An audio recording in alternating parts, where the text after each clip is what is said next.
चलिए राधे राधे प्यारे बच्चों, ठीक होंगे आप लोग। आज हम लोग हमारी इस पर्टिकुलर क्लास के अंदर जानने वाले हैं पूरे जून महीने के करंट अफेयर। आप लोगों को बहुत अच्छे से पता है कि भी हाल ही में हमने पूरे जून महीने के मतलब हालांकि हमने पर डे तो करंट अफेयर पढ़े ही हैं, लेकिन ये क्लास हमारी बहुत इंपॉर्टेंट क्लास होती है जिसमें हम लोग क्या करते हैं, एक पूरे महीने का रिविजन किया करते हैं। रिवीजन के पार्ट आप लोगों को 3 दिया करता हूं मैं, 10-10 दिनों के पूरे 3 पार्ट के अंदर ये वीडियो आपको मिलने वाला है। आज 1 से 10 जून के बीच के जो इंपॉर्टेंट करंट अफेयर है उनको पढ़ाऊंगा। ऐसे पार्ट नंबर 2 पार्ट नंबर 3 आएगा जिसमें आप लोगों को रिवाइज करवाना होगा, और फिर फाइनल एक रिवीजन और वीडियो आएगा जिसमें पूरे 30 दिनों का एक वीडियो होगा। मतलब हमारा ये यूं कहिएगा तरीका है कि जिसमें हम लोग पूरे महीने को 4 बार में, मतलब 4 वीडियो में कंप्लीट करते हैं। करने को एक ही वीडियो में कर सकते हैं, पर फर्क ये होता है कि याद करवाना होता है आपको, इसी करके ऐसा किया जाता है। पहले 3 वीडियो ऐसे होते हैं जिसमें 10-10 दिनों के क्वेश्चन होते हैं, फिर एक वीडियो में होता है कि इन तीनों वीडियो का ही एक डेटा आपको मिलता है फिर, यानी कि 30 दिनों का एक साथ में कंपाइलेशन। सो आइए आज के इस इंपॉर्टेंट सेशन की शुरुआत करते हैं। अगर आप सीईटी मेंस का बैच चाहते हैं तो स्टार आईक्यू एप्लीकेशन पे अवेलेबल है, और टॉप 1100 एमसीक्यू बैच का जो बैच है वो भी स्टार आईक्यू एप्लीकेशन पे अवेलेबल है। ग्रुप डी की प्रिपरेशन कर रहे हैं तो उसका बैच भी स्टार आईक्यू एजुकेशन पे कोर्स सेक्शन में जाओगे तो वहां पे आपको अवेलेबल मिलेगा। सो मेरे प्यारे दोस्तों, सबसे पहला इंपॉर्टेंट जो हाईलाइट था हमारे जून महीने का वो क्या था, आप लोगों को ये तो नोटिस में था ही था कि इस बार जो रबी की फसल थी, रबी की फसल जब कट के तैयार हुई थी उस समय फसल खराब हो गई थी। ये चीज आप लोगों ने नोटिस की थी, और वो फसल खराब हुई थी, उस फसल खराब का मुआवजे की बात जो है ना वो आती है। तो उस फसल खराब के मुआवजा हरियाणा सरकार के द्वारा टोटल 181 करोड़ रुपए का मुआवजा जो है ना सीधे बैंक खातों में डाला गया था। किसानों के एक क्लिक पे ही 67,758 किसानों को सीधे अकाउंट में ये पैसा भेजा गया था। 16,58,000 एकड़ खराब फसल जो है ना उसका रजिस्ट्रेशन हुआ था, और जो मार्च अप्रैल के अंदर बेमौसमी बारिश हुई थी ना उसका ये मुआवजा सरकार ने दिया था। तो सबसे इंपॉर्टेंट हाईलाइट सरकार की तरफ से ये था कि हमने 181 करोड़ रुपए का मुआवजा दिया है भाई, ठीक है ना। सरकार की तरफ से पहला हाईलाइट यही था जून महीने का, यानी कि जून 2023 का।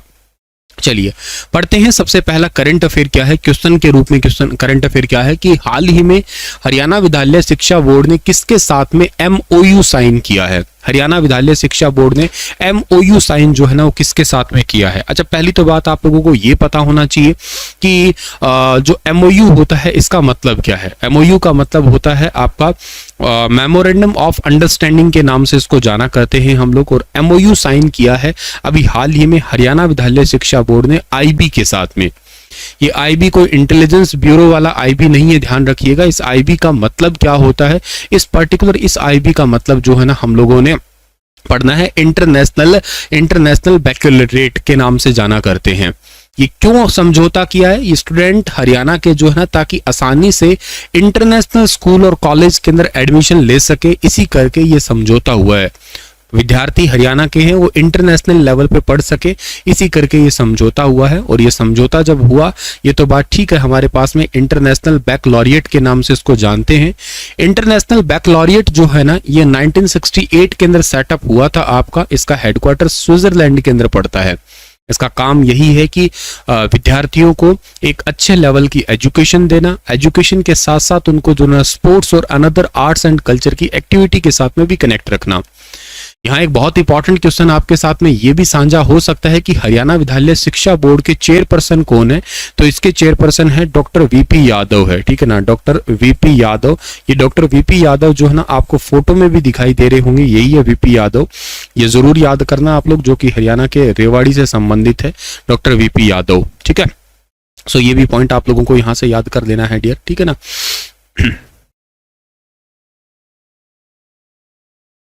क्वेश्चन सही नहीं दिख रहा, एक सेकंड में चेक करता हूं।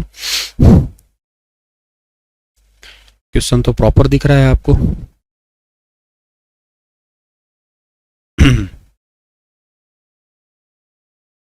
प्रॉपर है क्वेश्चन तो दिख रहा। हरियाणा में मनरेगा की मजदूरी में कितने रुपए की हाल ही में बढ़ोतरी की गई है? मनरेगा की मजदूरी के अंदर तो अभी हाल ही में मनरेगा की मजदूरी के अंदर टोटल हरियाणा के अंदर 26 रुपए की बढ़ोतरी हुई है। यानी कि इस सवाल का क्वेश्चन नंबर ऑप्शन नंबर 2 जो है ना वो हमारा बिल्कुल ठीक रहेगा। मनरेगा के अंदर 12 महीने में 100 दिन का रोजगार दिया जाता है, जिसमें से हरियाणा में पहले मिलते थे 331 रुपए मिलते थे, अब ये 26 रुपए के हिसाब से जो है ना इसमें अभी हाल ही में बढ़ोतरी कर दी गई है। टोटल 26 रुपए की इसके अंदर बढ़ोतरी की गई है हरियाणा सरकार के द्वारा। तो केंद्र सरकार ने महात्मा गांधी राष्ट्रीय ग्रामीण रोजगार गारंटी योजना, जिसको मनरेगा कहते हैं, उसके अंदर जो है ना वो आपको 26 रुपए बढ़ा के और 26 रुपए बढ़ा के मतलब टोटल 357 रुपए दिए जाएंगे, ऐसा हरियाणा सरकार का कहना है। मतलब उसमें 26 रुपए का इजाफा किया है, सीधा सा मतलब बस इतना ही है आपका। ठीक है, अच्छा, मनरेगा कार्यक्रम जो है ना ये आपका कब आया था? अगर इसकी बात की जाए तो प्रॉपर तो देखो 2005 के अंदर राष्ट्रीय ग्रामीण रोजगार गारंटी अधिनियम 2005 आया था। उस टाइम पे इसको नरेगा के नाम से जानते थे। बाद में 2010 में जो है ना नरेगा का नाम बदल के मनरेगा कर दिया गया और इसमें काम की गरिमा रखी गई। 100 घंटे का काम दिया जाता है और दिहाड़ी जो है ना वो भी फिक्स है। पहले तो काम मतलब यूं समझिएगा, जो बेरोजगार लोग हैं, महिला है, महिलाओं को प्राथमिकता है, पुरुषों को भी प्राथमिकता है, पर अभी इसके लिए थोड़े नॉर्म्स बदले गए हैं। जैसे कि एक ई श्रम पोर्टल है, वहां पे भी रजिस्ट्रेशन होना इनका जरूरी है, फिक्स काम दिया जाना है, ये कई सारे टाइप के जो है ना इसके अंदर एड ऑन किए गए हैं। अपने 5 किलोमीटर के दायरे में ही काम देना बहुत जरूरी है इसके अंदर। ठीक है, मनरेगा के लिए बहुत बड़ी चुनौतियां भी है। आप ये मत सोचिएगा कि मनरेगा है तो बहुत ही अच्छा कुछ हो रहा होगा।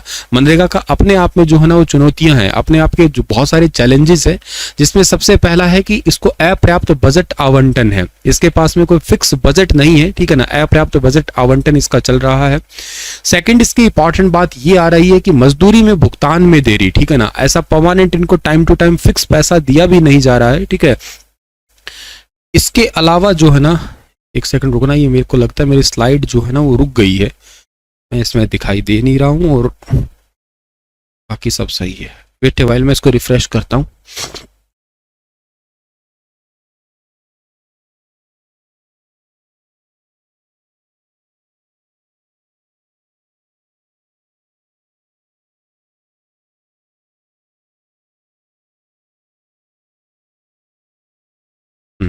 अब ठीक है, वो शायद सॉफ्टवेयर क्या इशू आ रहा है, पता नहीं क्या चीज है।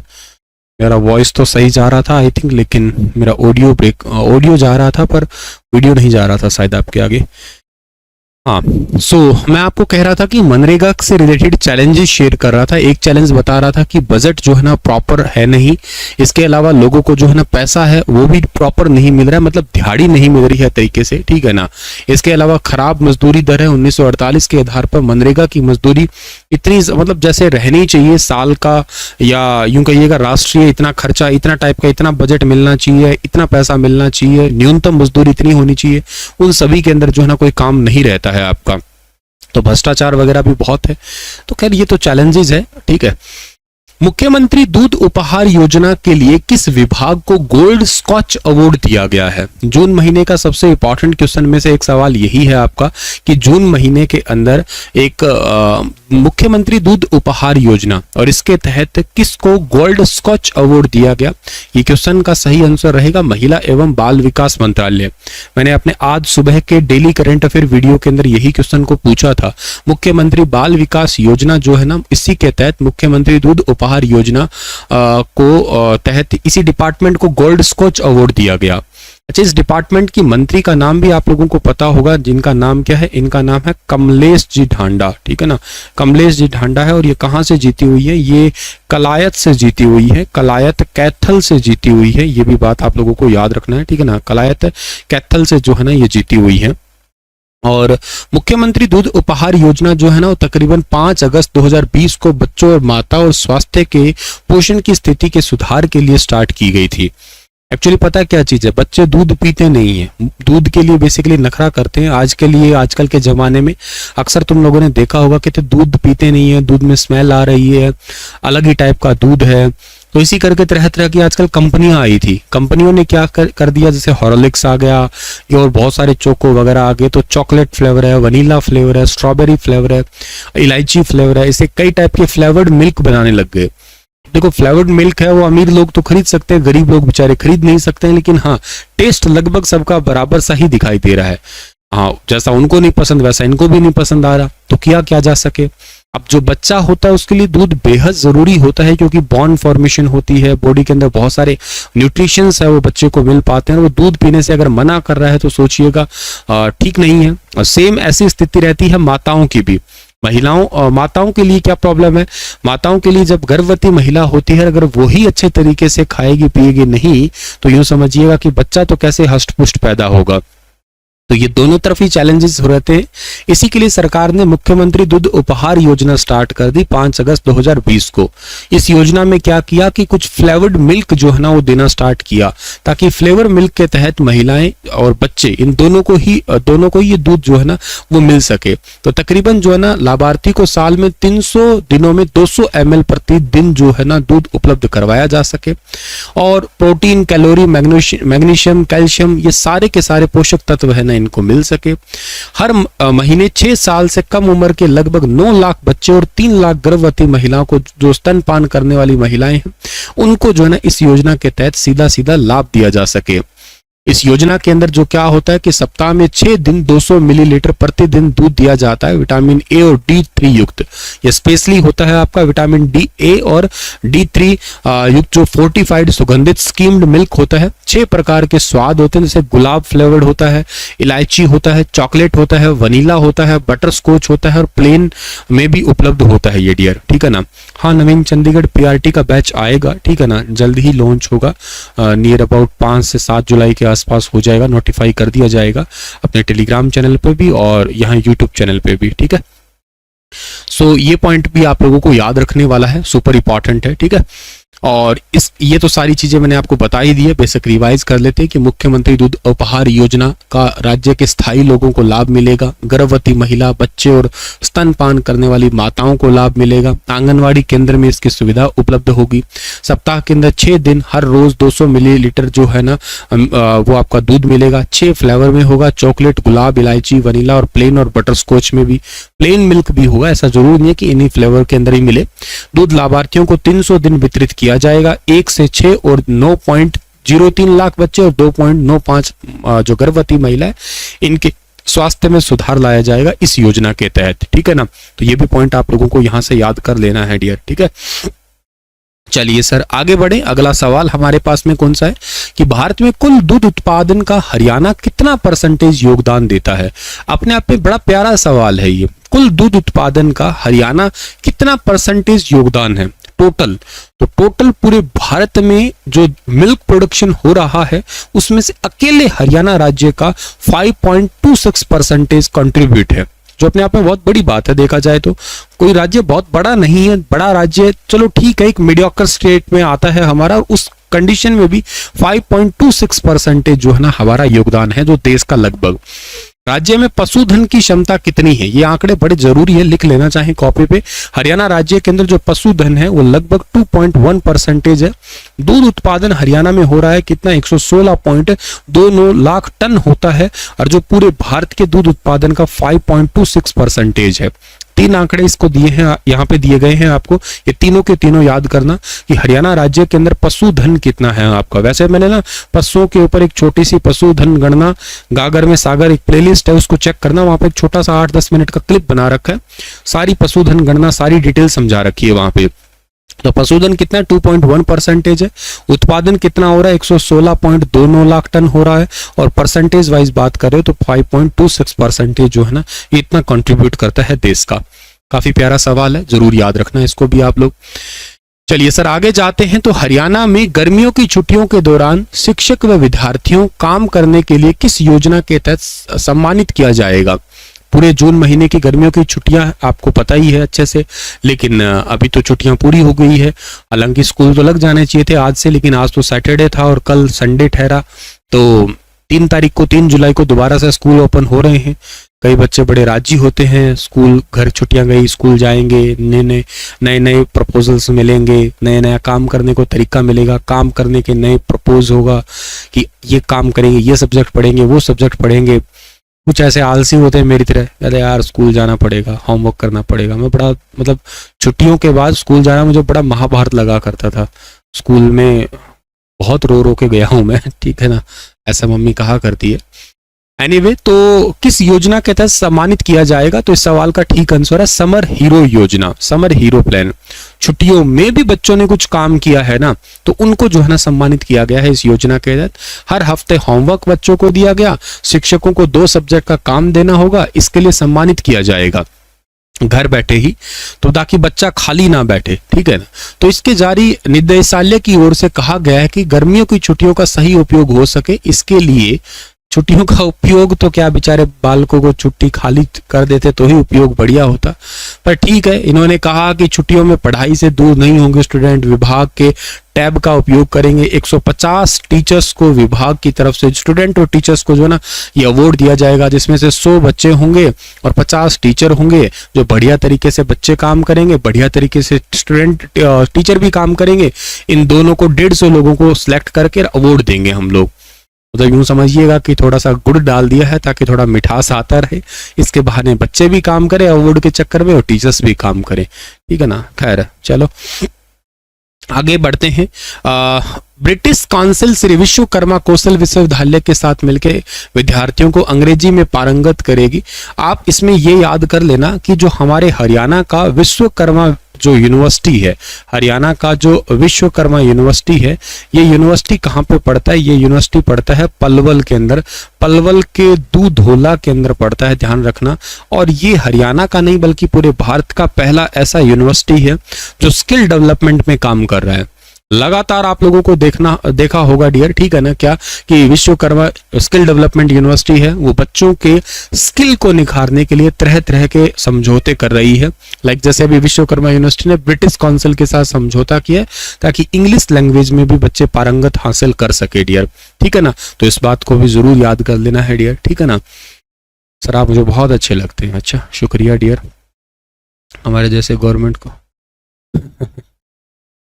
ठीक है, चलिए सर आगे बढ़ते हैं। नेक्स्ट हमारे पास में यहाँ पे कौन सा है, इसको छोड़िएगा आप लोग। हाल ही में रोहतास ने बैंकॉक के पटाया की जमीन पर आयोजित हुए मिस्टर एशिया चैंपियनशिप में कौन सा पदक हासिल किया है?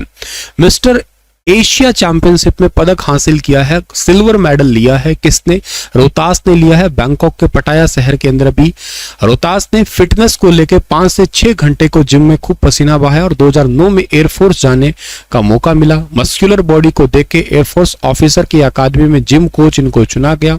हैदराबाद में एयर मार्शल सहित पायलट को फिटनेस के पाठ ये पढ़ा रहे हैं और इन्हीं को पटाया शहर के अंदर जो है ना वो सिल्वर मेडल, पटाया शहर के अंदर इन्होंने सिल्वर मेडल जीता है अपनी बॉडी बिल्डिंग चैंपियनशिप के दौरान। हरियाणा में प्राकृतिक आपदा, दुर्घटना में मौत या विकलांगता पर आर्थिक मदद के लिए सरकार कौन सी योजना स्टार्ट कर चुकी है? ये क्वेश्चन सुपर इंपॉर्टेंट है, यहां से सवाल बन सकता है पेपर में, थोड़ा ढंग से इसको समझना और ढंग से ही इसको याद रखना।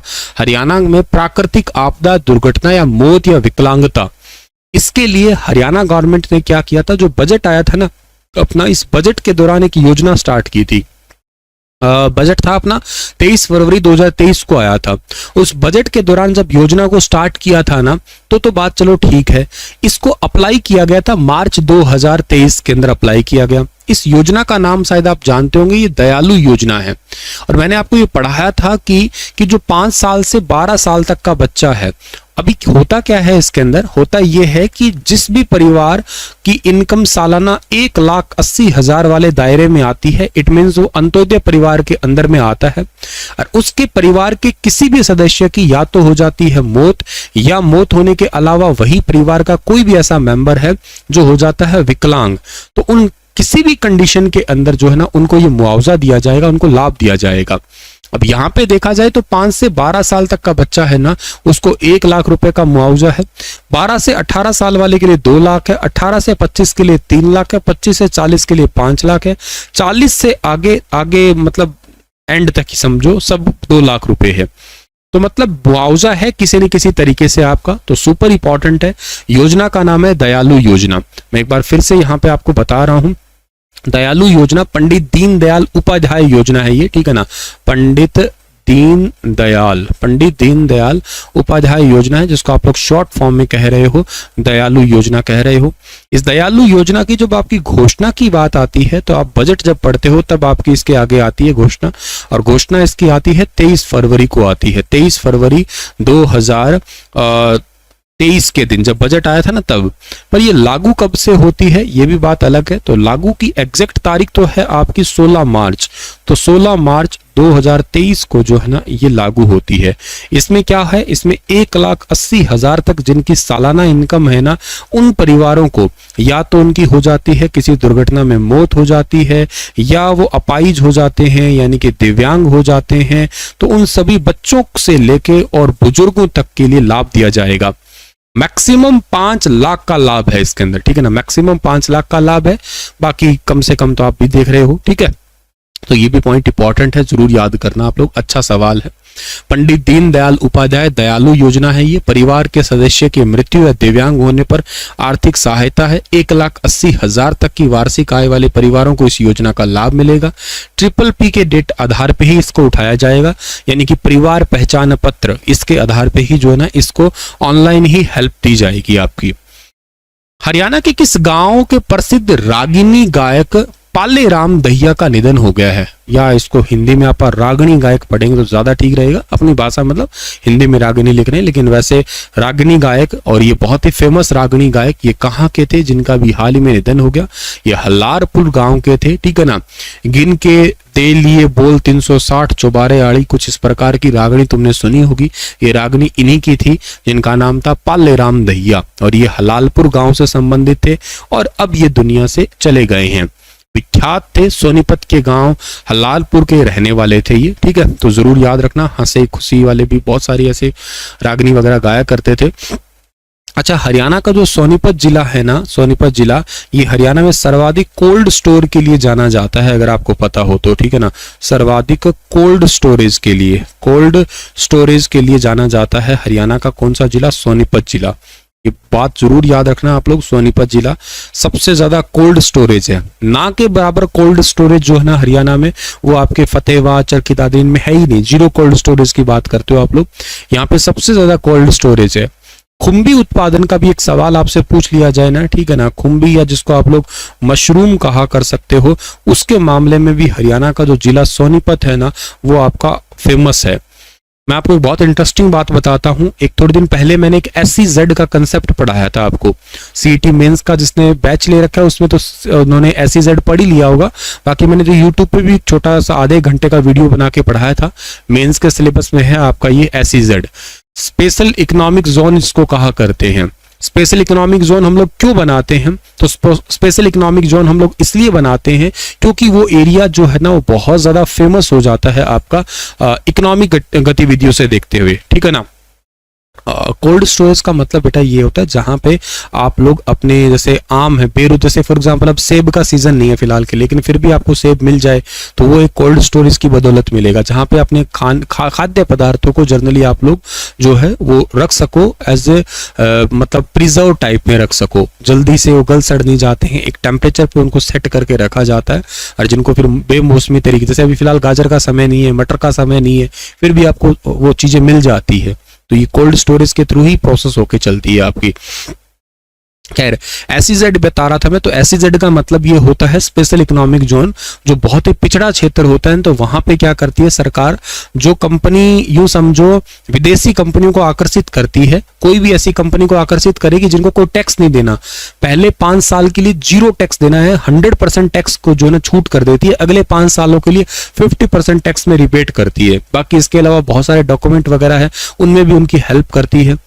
ऐसा इसलिए करती है ताकि वो पिछड़ा क्षेत्र थोड़ा ऊंचा उठ जाए, इसी के लिए। अभी तक हरियाणा में SEZ के लिए टॉप पे चल रहा है कौन सा, जो 7 SEZ एक्टिव चल रहे हैं हरियाणा के अंदर, वो गुरुग्राम में ही चल रहे हैं। उनमें से एक सोनीपत का भी एक्टिव होके चल रहा है आपका।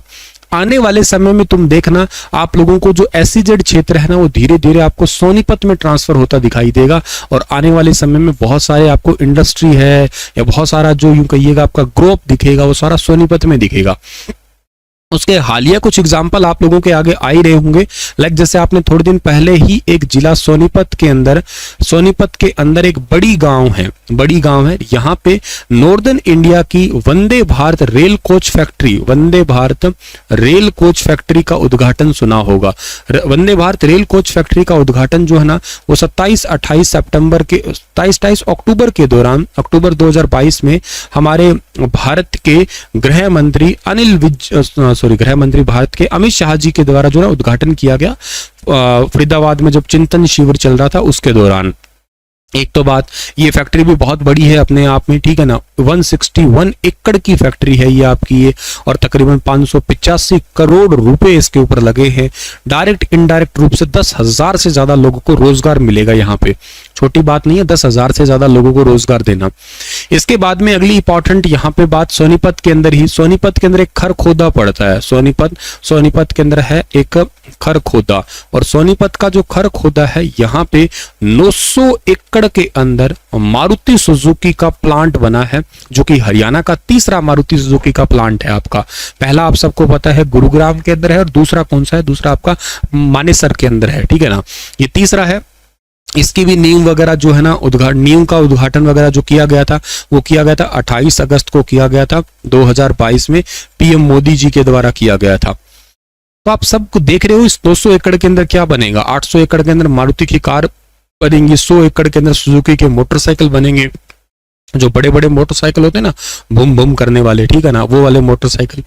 अच्छा, इसके अलावा मैंने थोड़ी देर पहले ही तुम्हें करंट अफेयर पढ़ाया था, शायद 2-3 दिन पहले की बात ही है, पहली हाइड्रोजन ट्रेन, ठीक है ना, पहली हाइड्रोजन ट्रेन जो है ना वो भी अब आप लोगों को कहाँ दिखेंगे। पहले तो ये कालका से शिमला के बीच में थी, लेकिन अभी नया प्लान आया है क्या कि ये चलने वाली है सोनीपत से जींद के बीच में चलेगी, ठीक है ना, सोनीपत से जींद जिले के बीच में चलेगी ये, सोनीपत से लेके जींद के बीच में जो है ना ये पहली हाइड्रोजन ट्रेन चलेगी। और इसका प्रपोजल, इसका पूरा काम कंप्लीट जो है ना वो दिसंबर 2023 तक कर दिया जाएगा, और दिसंबर 2024 में इसको चला भी दिया जाएगा, मार्च 2024 में चला भी दिया जाएगा इसको, क्योंकि इलेक्शन भी तो आ रहे हैं, आपको पता होगा, इसी के नाम पे तो वोट भी तो लेना है, ये भी बहुत बहुत इंपॉर्टेंट है आपका यहाँ पे, ठीक है। अच्छा, ये मतलब आप देख रहे हो इंफ्रास्ट्रक्चर किस तरीके से बिल्डअप हो रहा है, धीरे धीरे इंफ्रास्ट्रक्चर में ग्रो अप आप देख पा रहे होंगे दिन प्रतिदिन। आपने इतने दिन गुरुग्राम को ग्रो होते देखा था, वो बहुत ज्यादा ग्रो हो भी गया है। अब सोनीपत धीरे धीरे आप अगर करंट अफेयर में पढ़ रहे हो तो बढ़ रहा है बहुत ज्यादा। और बताता हूं मैं आपको, हरियाणा में पहली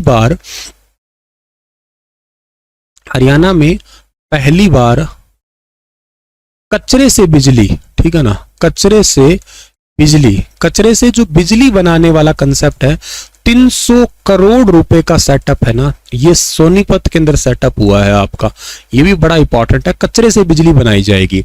कचरे से बिजली का मतलब है कि हम लोग अपने घर के अंदर जैसे बिस्किट खाया है या कूड़ा करकट वटेवर जो सब्जी के छिलके हो गए और हो गए, हम इकट्ठा डालते हैं और वो हमारे घर के आगे सुबह सुबह गाड़ी आती है और स्वच्छता का जो मिशन लेके चलती है, इरादा करके लेके आती है, उस पर आप कचरा डाल देते हैं। वो क्या करते हैं, वो शहर के किसी बाहर वाले इलाके में जाके फेंक आते हैं उसको। जर्नली क्या कर रही है आजकल सरकार, उससे कचरे से रोड मटेरियल तैयार कर रही है। लेकिन जगह जगह पे कुछ ऐसी मशीनें भी इजाद कर दी गई है, साइंस ने बहुत ग्रो अप किया है कि उस कचरे से बिजली भी बनाई जा सकती है। और उस कचरे से बिजली बनाने का हरियाणा के अंदर जो सबसे पहला सेटअप है ना, वो सोनीपत के अंदर सेटअप हो रहा है। इंफ्रास्ट्रक्चर बिल्ड देख रहे हो आप लोग कहां कहां पे बढ़ रहा है। और देखिएगा इंटरनेशनल लेवल पे भी इसको लेके जाया जा रहा है। इंटरनेशनल लेवल पे सोनीपत का एक शहर है, गन्नौर क्षेत्र है मतलब, और गन्नौर को जो पेरिस है फ्रांस की जो राजधानी है, और वहां पे जैसे जैसे हॉर्टिकल्चर मंडी है वैसी वैसी हॉर्टिकल्चर मंडी उस जैसी ही कंपेयर करके यहाँ पे भी बनाई जाएगी। जैसे भाई हमने अपने पार्लियामेंट को ब्रिटेन से कॉपी कर लिया, वैसा स्ट्रक्चर हमने तैयार कर लिया, ऐसा स्ट्रक्चर यहाँ पे भी तैयार होगा आपका। ऐसा ही यूं समझो जैसे पेरिस के अंदर मंडी है, वैसी वैसी मंडी यहाँ पे भी तैयार की जाएगी। तो गन्नौर की मंडी है वो अपने आप में बड़ा इंपॉर्टेंट क्वेश्चन आता है आपका, वो भी बहुत जरूरी है। इंफ्रास्ट्रक्चर देख रहे हो तुम कितना ज्यादा बढ़ रहा है, कितना ज्यादा चेंजेस आपका आया जा रहा है इसके अंदर। अच्छा, इसके अलावा आप सोनीपत का राई नाम को बहुत अच्छे से जानते होंगे। राई को आप इसलिए जानते हो कि वहां पे हरियाणा की पहली स्पोर्ट्स यूनिवर्सिटी के बारे में तुमने सुना होगा। हरियाणा की पहली स्पोर्ट्स यूनिवर्सिटी खेल कूद विश्वविद्यालय के बारे में तुमने सुना होगा, और इसी यूनिवर्सिटी के वीसी तुमने सुना होगा SS देसवाल। तो वो करके अपने आप में चर्चा है उसकी। SS देसवाल जो है ना इस यूनिवर्सिटी के पहले वीसी बने, चांसलर बने, कपिल देव जी बने। तो इंफ्रास्ट्रक्चर देख रहे हो और कैसे बड़ा है। राजीव गांधी एजुकेशन सिटी के रूप में भी आप सोनीपत को जानते हो। इवन हरियाणा के एजुकेशन सिटी कहते ही सोनीपत को है। एजुकेशन हब मैं यहाँ क्लियर करना चाहूंगा, रोहतक को कहते हो आप लोग। क्यों? क्योंकि वहां पे बहुत सारे कॉलेजेस, यूनिवर्सिटी वगैरह होने के चलते, मतलब यूनिवर्सिटी है या इंस्टीट्यूट वगैरह है पढ़ाई से संबंधित, इस करके इसको एजुकेशन हब कह देते हैं। लेकिन एजुकेशन सिटी राजीव गांधी होने के चलते हुए ये इंपॉर्टेंट है। हाँ बिल्कुल सही है। भगत फूल सिंह महिला विश्वविद्यालय है यहाँ पे आपका, बिल्कुल सही है। सूचना प्रौद्योगिकी सोनीपत के अंदर है, ठीक है ना। हाँ, खिलाड़ियों की चलो बात आप ठीक कर रहे हो। स्पोर्ट्स वाले 2 खिलाड़ी, एक सुमित आंतिल की बात आप कर सकते हो, सुमित आंतिल है, और एक इसके अलावा सीमा आंतिल पूनिया है, सोनीपत के खेवड़ा गांव से संबंधित है, ये भी याद कर सकते हो आप लोग। सीमा आंतिल पूनिया डिस्कस थ्रोवर है, और सुमित आंतिल जो है ना भाला फेंक के खिलाड़ी हैं। सोनीपत धीरे धीरे ग्रो अप में है, इंफ्रास्ट्रक्चर देखा जाए या बहुत सारी चीजों को देखा जाए तो जरूरी है ये, ठीक है। तो सब चीजें आप लोगों को याद रखनी है, ठीक है ना। हरियाणा की पहली इंजीनियरिंग इंस्टीट्यूट या इंजीनियरिंग यूनिवर्सिटी के रूप में भी वो आपकी डिक्रास्ट university, Pandit Deendayal engineering institute है, वो भी यहीं पे खुला था। और बाकी हाल ही के दिनों के करंट अफेयर मैंने पढ़ाए थे तुम लोगों को कि ये सोनीपत जो है ये चौथी पुलिस कमिश्नरी हो गया है, चौथा मेट्रोपॉलिटन डेवलपमेंट एरिया हो गया है, वो तो खैर आपको याद हो ही गए हैं। चलिए सर आगे जाते हैं, ठीक है ना। नेक्स्ट हमारा जो सवाल आता है वो कौन सा आता है यहाँ पे, नेक्स्ट है कि कौन भारतीय जैवलिन थ्रो वर्ल्ड रैंकिंग में नंबर 1 बन गए हैं। तो बन गए हैं, तो ये बने हैं जी नीरज चोपड़ा बने हैं, सभी जानते होंगे इनको। ये कहाँ से हैं? ये है पानीपत से है, पानीपत। पानीपत के कहाँ के हैं? पानीपत से ये खंडरा गांव के हैं, ये भी याद रखना आप लोग, पानीपत के खंडरा गांव के हैं नीरज चोपड़ा जी, ठीक है। और नेक्स्ट हम लोग जाते हैं जी आगे सवाल की ओर। दोहा डायमंड लीग जीता था इन्होंने, 2023 का आगाज किया था। उत्तर भारत का पहला corporate governance and research training centre कहां खोला गया है? उत्तर भारत का पहला corporate governance and research training centre जो है ना ये मानेसर के अंदर खोला गया, जो कि गुरुग्राम के अंदर पड़ता है। केंद्रीय योजना एवं सांख्यिकी और कार्यक्रम कार्यान्वयन और कॉर्पोरेट कार्य राज्य मंत्री, जो सारा डिपार्टमेंट इनके पास में है, राव इंद्रजीत सिंह के पास में है। ये हरियाणा के गुरुग्राम से सांसद भी हैं, लोकसभा सीट से ये जीते हुए हैं। और इन्होंने मानेसर के सेक्टर 2 के अंदर जो है ना corporate governance research and training centre जो है ना इसकी आधारशिला रखी है। कॉर्पोरेट कंपनी सचिव उपलब्ध करवाना और भारतीय कंपनी सचिव संस्थान का हैदराबाद, मुंबई और कोलकाता के बाद ये चौथा और उत्तर भारत का पहला ट्रेनिंग सेंटर होगा। कॉर्पोरेट कंपनी को सचिव उपलब्ध करवाने वाली कंपनी है, यूं समझो। जैसे बड़ी बड़ी कंपनियां होती हैं ना आपकी, उनके अंदर क्या सेक्रेटरी होते हैं, उनके अंदर मार्केटिंग अधिकारी होते हैं।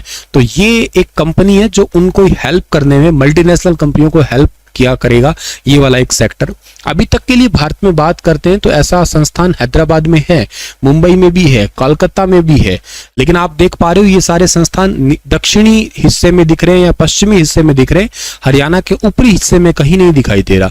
तो नॉर्दर्न इंडिया का उत्तर भारत का पहला ट्रेनिंग सेंटर ही ऐसा होगा जो कॉर्पोरेट कंपनियों को सेक्रेटरी देगा, ये पहले से प्रिपेयर कर करके। जैसे फॉर एग्जाम्पल आप मेरे स्टूडेंट हैं तो मुझसे पढ़ पढ़ के निखर के आगे जा रहे हैं, मतलब यूं समझिए स्टूडेंट पढ़ा आगे गया, स्टूडेंट पढ़ा तरस जो अच्छे तरीके से तराश के और आगे निकला। इस टाइप से काम है कि यहाँ पे सेक्रेटरी बने, अच्छे तरीके से प्रॉपर ट्रेनिंग हुई, आगे शिफ्ट हुए, इस टाइप का जो है ना काम यहाँ पे होने वाला है आपका।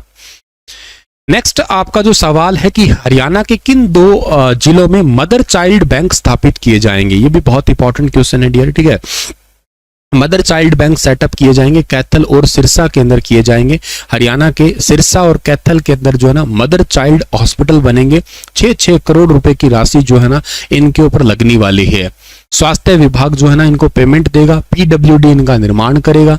और हरियाणा के कैथल और सिरसा के अंदर स्वास्थ्य विभाग की तरफ से 100 बेड के 2 मदर चाइल्ड केयर हॉस्पिटल बनेंगे। इसके लिए विभाग की तरफ से डिपार्टमेंटल अप्रूवल जो है ना वो मिल चुकी है टोटल। सो सिंपल है, बस मदर केयर चाइल्ड या यूं कहिएगा आप लोग मदर चाइल्ड एंड हॉस्पिटल, बच्चों के लिए और माताओं के लिए जब बच्चा पैदा होता है उसके लिए स्पेशली। एक हरियाणा में मदर मिल्क बैंक भी खुला है, कोई बता सकता है आपका? मदर मिल्क बैंक हरियाणा में कहाँ खुला है? Mother milk bank Rohtak PGI में खोला गया है। जैसे बहुत सारी माताएं ऐसी होती है जिनको दूध नहीं आता है, जब अपने बच्चों को पैदा करती हैं तो 5-6 महीने तक माँ का दूध पीना ही बहुत जरूरी है उस बच्चे को, और उस समय माताओं को दूध नहीं आता तो प्रॉब्लम रहती है। कुछ ऐसी माताएं होती है जिनको दूध ज्यादा आता है तो वो क्या है अपने बच्चे को पिला दे, उसके बावजूद भी ज्यादा रहता है। इस कंडीशन में कुछ माताएं वहां पे दूध जो है वो डोनेट करके आती है, वही है मदर मिल्क बैंक। बैंक है मतलब जैसे पैसों का बैंक होता है वैसे ही बैंक है, वहां से दूध लिया जा सकता है और कुछ आर्टिफिशियल तरीके से भी फोर्टिफाइड मिल्क तैयार किया जाता है वहां पे स्पेशली। ठीक है, तो वो भी जरूर आप लोगों को याद रखना है ये बात। आगे बढ़ते हैं, अगला सवाल आता है हमारा कि ISSF वर्ल्ड कप 2023 में नैन्सी ने कौन सा पदक जीता है। तो ISSF वर्ल्ड कप 2023 में नैन्सी ने पदक जीता है, सिल्वर मेडल जीता है इसके अंदर। कुरुक्षेत्र की रहने वाली है नैन्सी ने अभी रिसेंटली अजरबैजान के अंदर international shooting sports federation world cup के अंदर सिल्वर मेडल जीता है। नैन्सी की उम्र केवल 19 साल की है। ठीक है, अगला जो सवाल हमारा है, नेक्स्ट हमारा सवाल क्या है कि अच्छा ये ISSF जो है ना, इसकी स्थापना कब हुई थी? 1907 के अंदर हुई थी। हेडक्वार्टर इसका म्यूनिक जर्मनी में है और इसके अध्यक्ष का नाम लुसियानो रोसी है। हाल ही में हरियाणा सरकार ने कितनी सहकारी समितियों को ऋण पर लिए गए ब्याज को लौटाने के निर्देश जारी किए हैं? ऋण पे लिया गया पैसा 751 को कहा है। किसान हित में निरंतर निर्णय ले रही है सरकार। हरियाणा की सभी 751 सहकारी समिति, एक क्वेश्चन सीधा यही आएगा कि हरियाणा के अंदर टोटल कोऑपरेटिव कमेटी कितनी है? आपके हरियाणा के सीईटी मेंस के सिलेबस में इससे रिलेटेड हरियाणा इकोनॉमी के अंदर थोड़ा टॉपिक है, डायरेक्ट वे में तो नहीं है पर इनडायरेक्ट वे में है ये, तो आपका सवाल हो सकता है कहीं बन जाए, ये करंट अफेयर वहां पे पूछा भी जा सकता है। हरियाणा के अंदर टोटल कितनी सहकारी समिति है? तो आपको याद रखना 751 है, ऑफिशियल डेटा है। सहकारी समितियों को ऋण पर लिए गए ब्याज को लौटाने के लिए निर्देश जारी किए हैं। जैसे कई बार क्या होता है कि आप किसी सहकारी समिति से लोन लेते हैं तो लोन लेने पे वो आपसे ब्याज लेती है, तो सरकार ने कहा है कि भाई जो पैसा है ना इनका, वो तो चलो ठीक है आप इनसे ले लेना भाई। आपसे अगर किसी ने 3 लाख रुपए लोन लिया तो 3 लाख आप अपने मूल जो अमाउंट है वो तो ले ही लो, कोई दिक्कत नहीं है, लेकिन आपने जो ब्याज के रूप में एक्स्ट्रा पैसा लिया ना वो ब्याज इनको वापस कर दो। सेम पैसा ले लो, ब्याज मत लो किसानों से। ये घोषणा हरियाणा सरकार ने की है। हर साल राज्य के किसानों को लगभग 6000 करोड़ का जो है ना वो लोन दिया जाता है, किनके द्वारा? इन सहकारी समितियों के द्वारा। और सरकार 4% और केंद्र सरकार 3% का जो है ना भुगतान करती है। ये भी एक स्कीम है, ध्यान रखना। ये क्वेश्चन बताऊं कहां बनेगा? अगर आप मेरा रात एक एमसीक्यू वाला सेशन जो है ना वो देख रहे थे तो मैंने एक क्वेश्चन पढ़ाया था, आप लोगों को याद करो। मैंने पढ़ाया था, एक तो होता है इंस्टीट्यूशनल सोर्स होता है आपका, और एक होता है आपका नॉन इंस्टीट्यूशनल सोर्स होता है। आपको लोन लेने का या क्रेडिट लेने का, ऋण लेने का दो तरीके होते हैं आपके। एक होता है इंस्टीट्यूशनल, एक होता है नॉन इंस्टीट्यूशनल। यानी कि एक तरीका होता है संस्थागत, एक होता है मतलब गैर संस्थागत कहिएगा आप लोग, या अपरंपरागत तरीका है। संस्थागत तरीका कौन सा होता है? जहां से आप लोन ले सकते हो, वो तरीका यही है, ये सहकारी समिति से लोन ले सकते हो आप लोग। इंस्टीट्यूशनल तरीके के अंदर यही आता है आपका सहकारी, ठीक है ना। सहकारी समिति हो सकती है, कोई आपका बैंक हो सकता है, वो इनके थ्रू आप लोग लोन लिया करते हो। नॉन इंस्टीट्यूशनल तरीके के अंदर क्या होता है कि आपने किसी दोस्त से पैसे ले लिए हैं, आपने किसी साहूकार से जो है ना वो पैसे ले लिए हैं, साहूकार, आड़ती वगैरह जिसको आप लोग कहा करते हैं, रिश्तेदार से पैसे ले लिए, जिससे भी है वो आपका नॉन इंस्टीट्यूशनल तरीका होता है। तो सहकारी समिति से जब भी आप लोन लेके आते हो ना, तो इनका सबसे बड़ा फायदा तो ये होता है कि ये आपको ब्याज का परसेंटेज है ना वो बहुत ही कम में देते हैं। जैसे फॉर एग्जांपल ये टोटल आपको 7% पे ब्याज ही देते हैं, जिसमें से क्या होता है कि 4% प्लस 3% का इनका क्राइटेरिया होता है। अगर आप टाइम पे पैसा जमा करवाते हो, हर साल जितना भी पैसा आपने लिया उसको एक बार बैलेंस जीरो करना होता है, चाहे ऑन द स्पॉट सारा पैसा देके वापस ले जाओ। जितने का भी लोन है एक बार आप उसको एक बार अल्टा पल्टी करना होता है साल के अंदर एक बार। अगर आप साल में आपका सिविल स्कोर सही चल रहा है तो सरकार पता क्या करेगी, 3% की आपको सब्सिडी भी दे देगी और आपको केवल 4% भरना होगा। ठीक है, सरकार ऐसा करती है, तो मतलब बहुत ही कम लोन हो गया। यहाँ साहूकार वगैरह जो होते हैं ना आपके, ये लगभग 20 से 30% के बीच में लोन ब्याज जो है ना वो दिया करते हैं। पर इन दोनों में एक बहुत बड़ा फर्क है। आम किसान है वो इस इंस्टीट्यूशनल सोर्स से लोन लेना ज्यादातर प्रेफर इसलिए नहीं करता क्योंकि इसके कागजी कार्रवाई बहुत है, इसका डॉक्यूमेंटेशन प्रोसेस है ना वो बहुत लेंथी प्रोसेस है। बहुत सारे डॉक्यूमेंट तैयार करना, जमीन की फर्द है, आधार कार्ड है, ये कॉपी वो कॉपी, ऐसे साइन कराओ वैसे साइन कराओ, यहाँ करो, यहाँ जाना, कल आना, परसों आना, तरसों आना, लाइन में आना, मतलब ये सारे काम ताम झाम एक सामान्य इंसान बेचारा कर नहीं सकता, गांव का किसान। और उसको शादी ब्याह के अंदर भी पैसा लगाना है और भी उसके बहुत सारे काम है। जनरली गांव का व्यक्ति लोन तभी लेता है जब उसको एकदम इमरजेंसी हो, एकदम इमरजेंसी में वो चक्कर काट नहीं सकता बैंक के अंदर, इसलिए फिर वो क्या करता है, यहाँ स्विच हो जाता है नॉन इंस्टीट्यूशनल पे। यहाँ कोई कागजी कार्रवाई नहीं है, गए वो पैसे उठाए बस वापिस आए, बात खत्म, इतना ही काम होता है। बस इसका नुकसान ये है कि इसमें बहुत ज्यादा जो है ना ब्याज देना पड़ जाता है, ये है। और ये लगातार किसानों को साहूकार जो लोग हैं ना वो दबाते जाते हैं और पीढ़ी दर पीढ़ी तरीके से जो है ना लोन में दबाते रहेंगे। फिर ये फसलें लेंगे, फसलों को कम रेट पे लेंगे आड़ती लोग, और फिर साइकिल चलेगा तो वो किसान लगभग कभी उभर नहीं पाता, इतना ज्यादा उसका ब्याज हो जाता है। ठीक है, अच्छा, फिर भी इसमें सरकार क्या कर देती है, बहुत बार जो है ना लिया हुआ लोन माफ करती है, बहुत बार किसानों का लोन माफ करती है सरकार। अभी जैसे आप देखिएगा इन 751 सहकारी समितियों से जितना भी पैसा ब्याज पे इन्होंने लिया है ना वो सारा ब्याज माफ करवा दिया सरकार ने। तो ये पॉइंट आप लोगों को जरूर जरूर याद कर लेना है डियर, ठीक है ना। चलिए, तो ये पॉइंट आप लोगों को समझ में आ गया होगा। वैसे अच्छा सवाल था, पेपर में पूछा जा सकता है ये क्वेश्चन भी बहुत ज्यादा इंपॉर्टेंट है, मोस्ट इंपॉर्टेंट क्वेश्चन है। Water bodies first census report के अनुसार हरियाणा में कुल कितने जल स्रोत जो है, हरियाणा में टोटल कितने जल स्रोत है, तो बहुत ज्यादा इंपॉर्टेंट क्वेश्चन है। हरियाणा राज्य में टोटल 14,898 ही वाटर बॉडीज है। आपको मैं बताता हूं कि पहली बार जो है ना इस बार आपकी जल शक्ति मंत्रालय है, हमारे भारत के अंदर एक जल शक्ति मंत्रालय, अभी ये नया ही डिपार्टमेंट बना था, और इस जल शक्ति मंत्रालय ने जो है ना पहली वाटर बॉडीज या भारत के अंदर कितने जल स्रोत है उसका बेसिकली एक आंकड़ा निकलवाया था। मतलब पानी के कहां कहां पे सोर्सेस है उसका आंकड़ा चेक करवाया।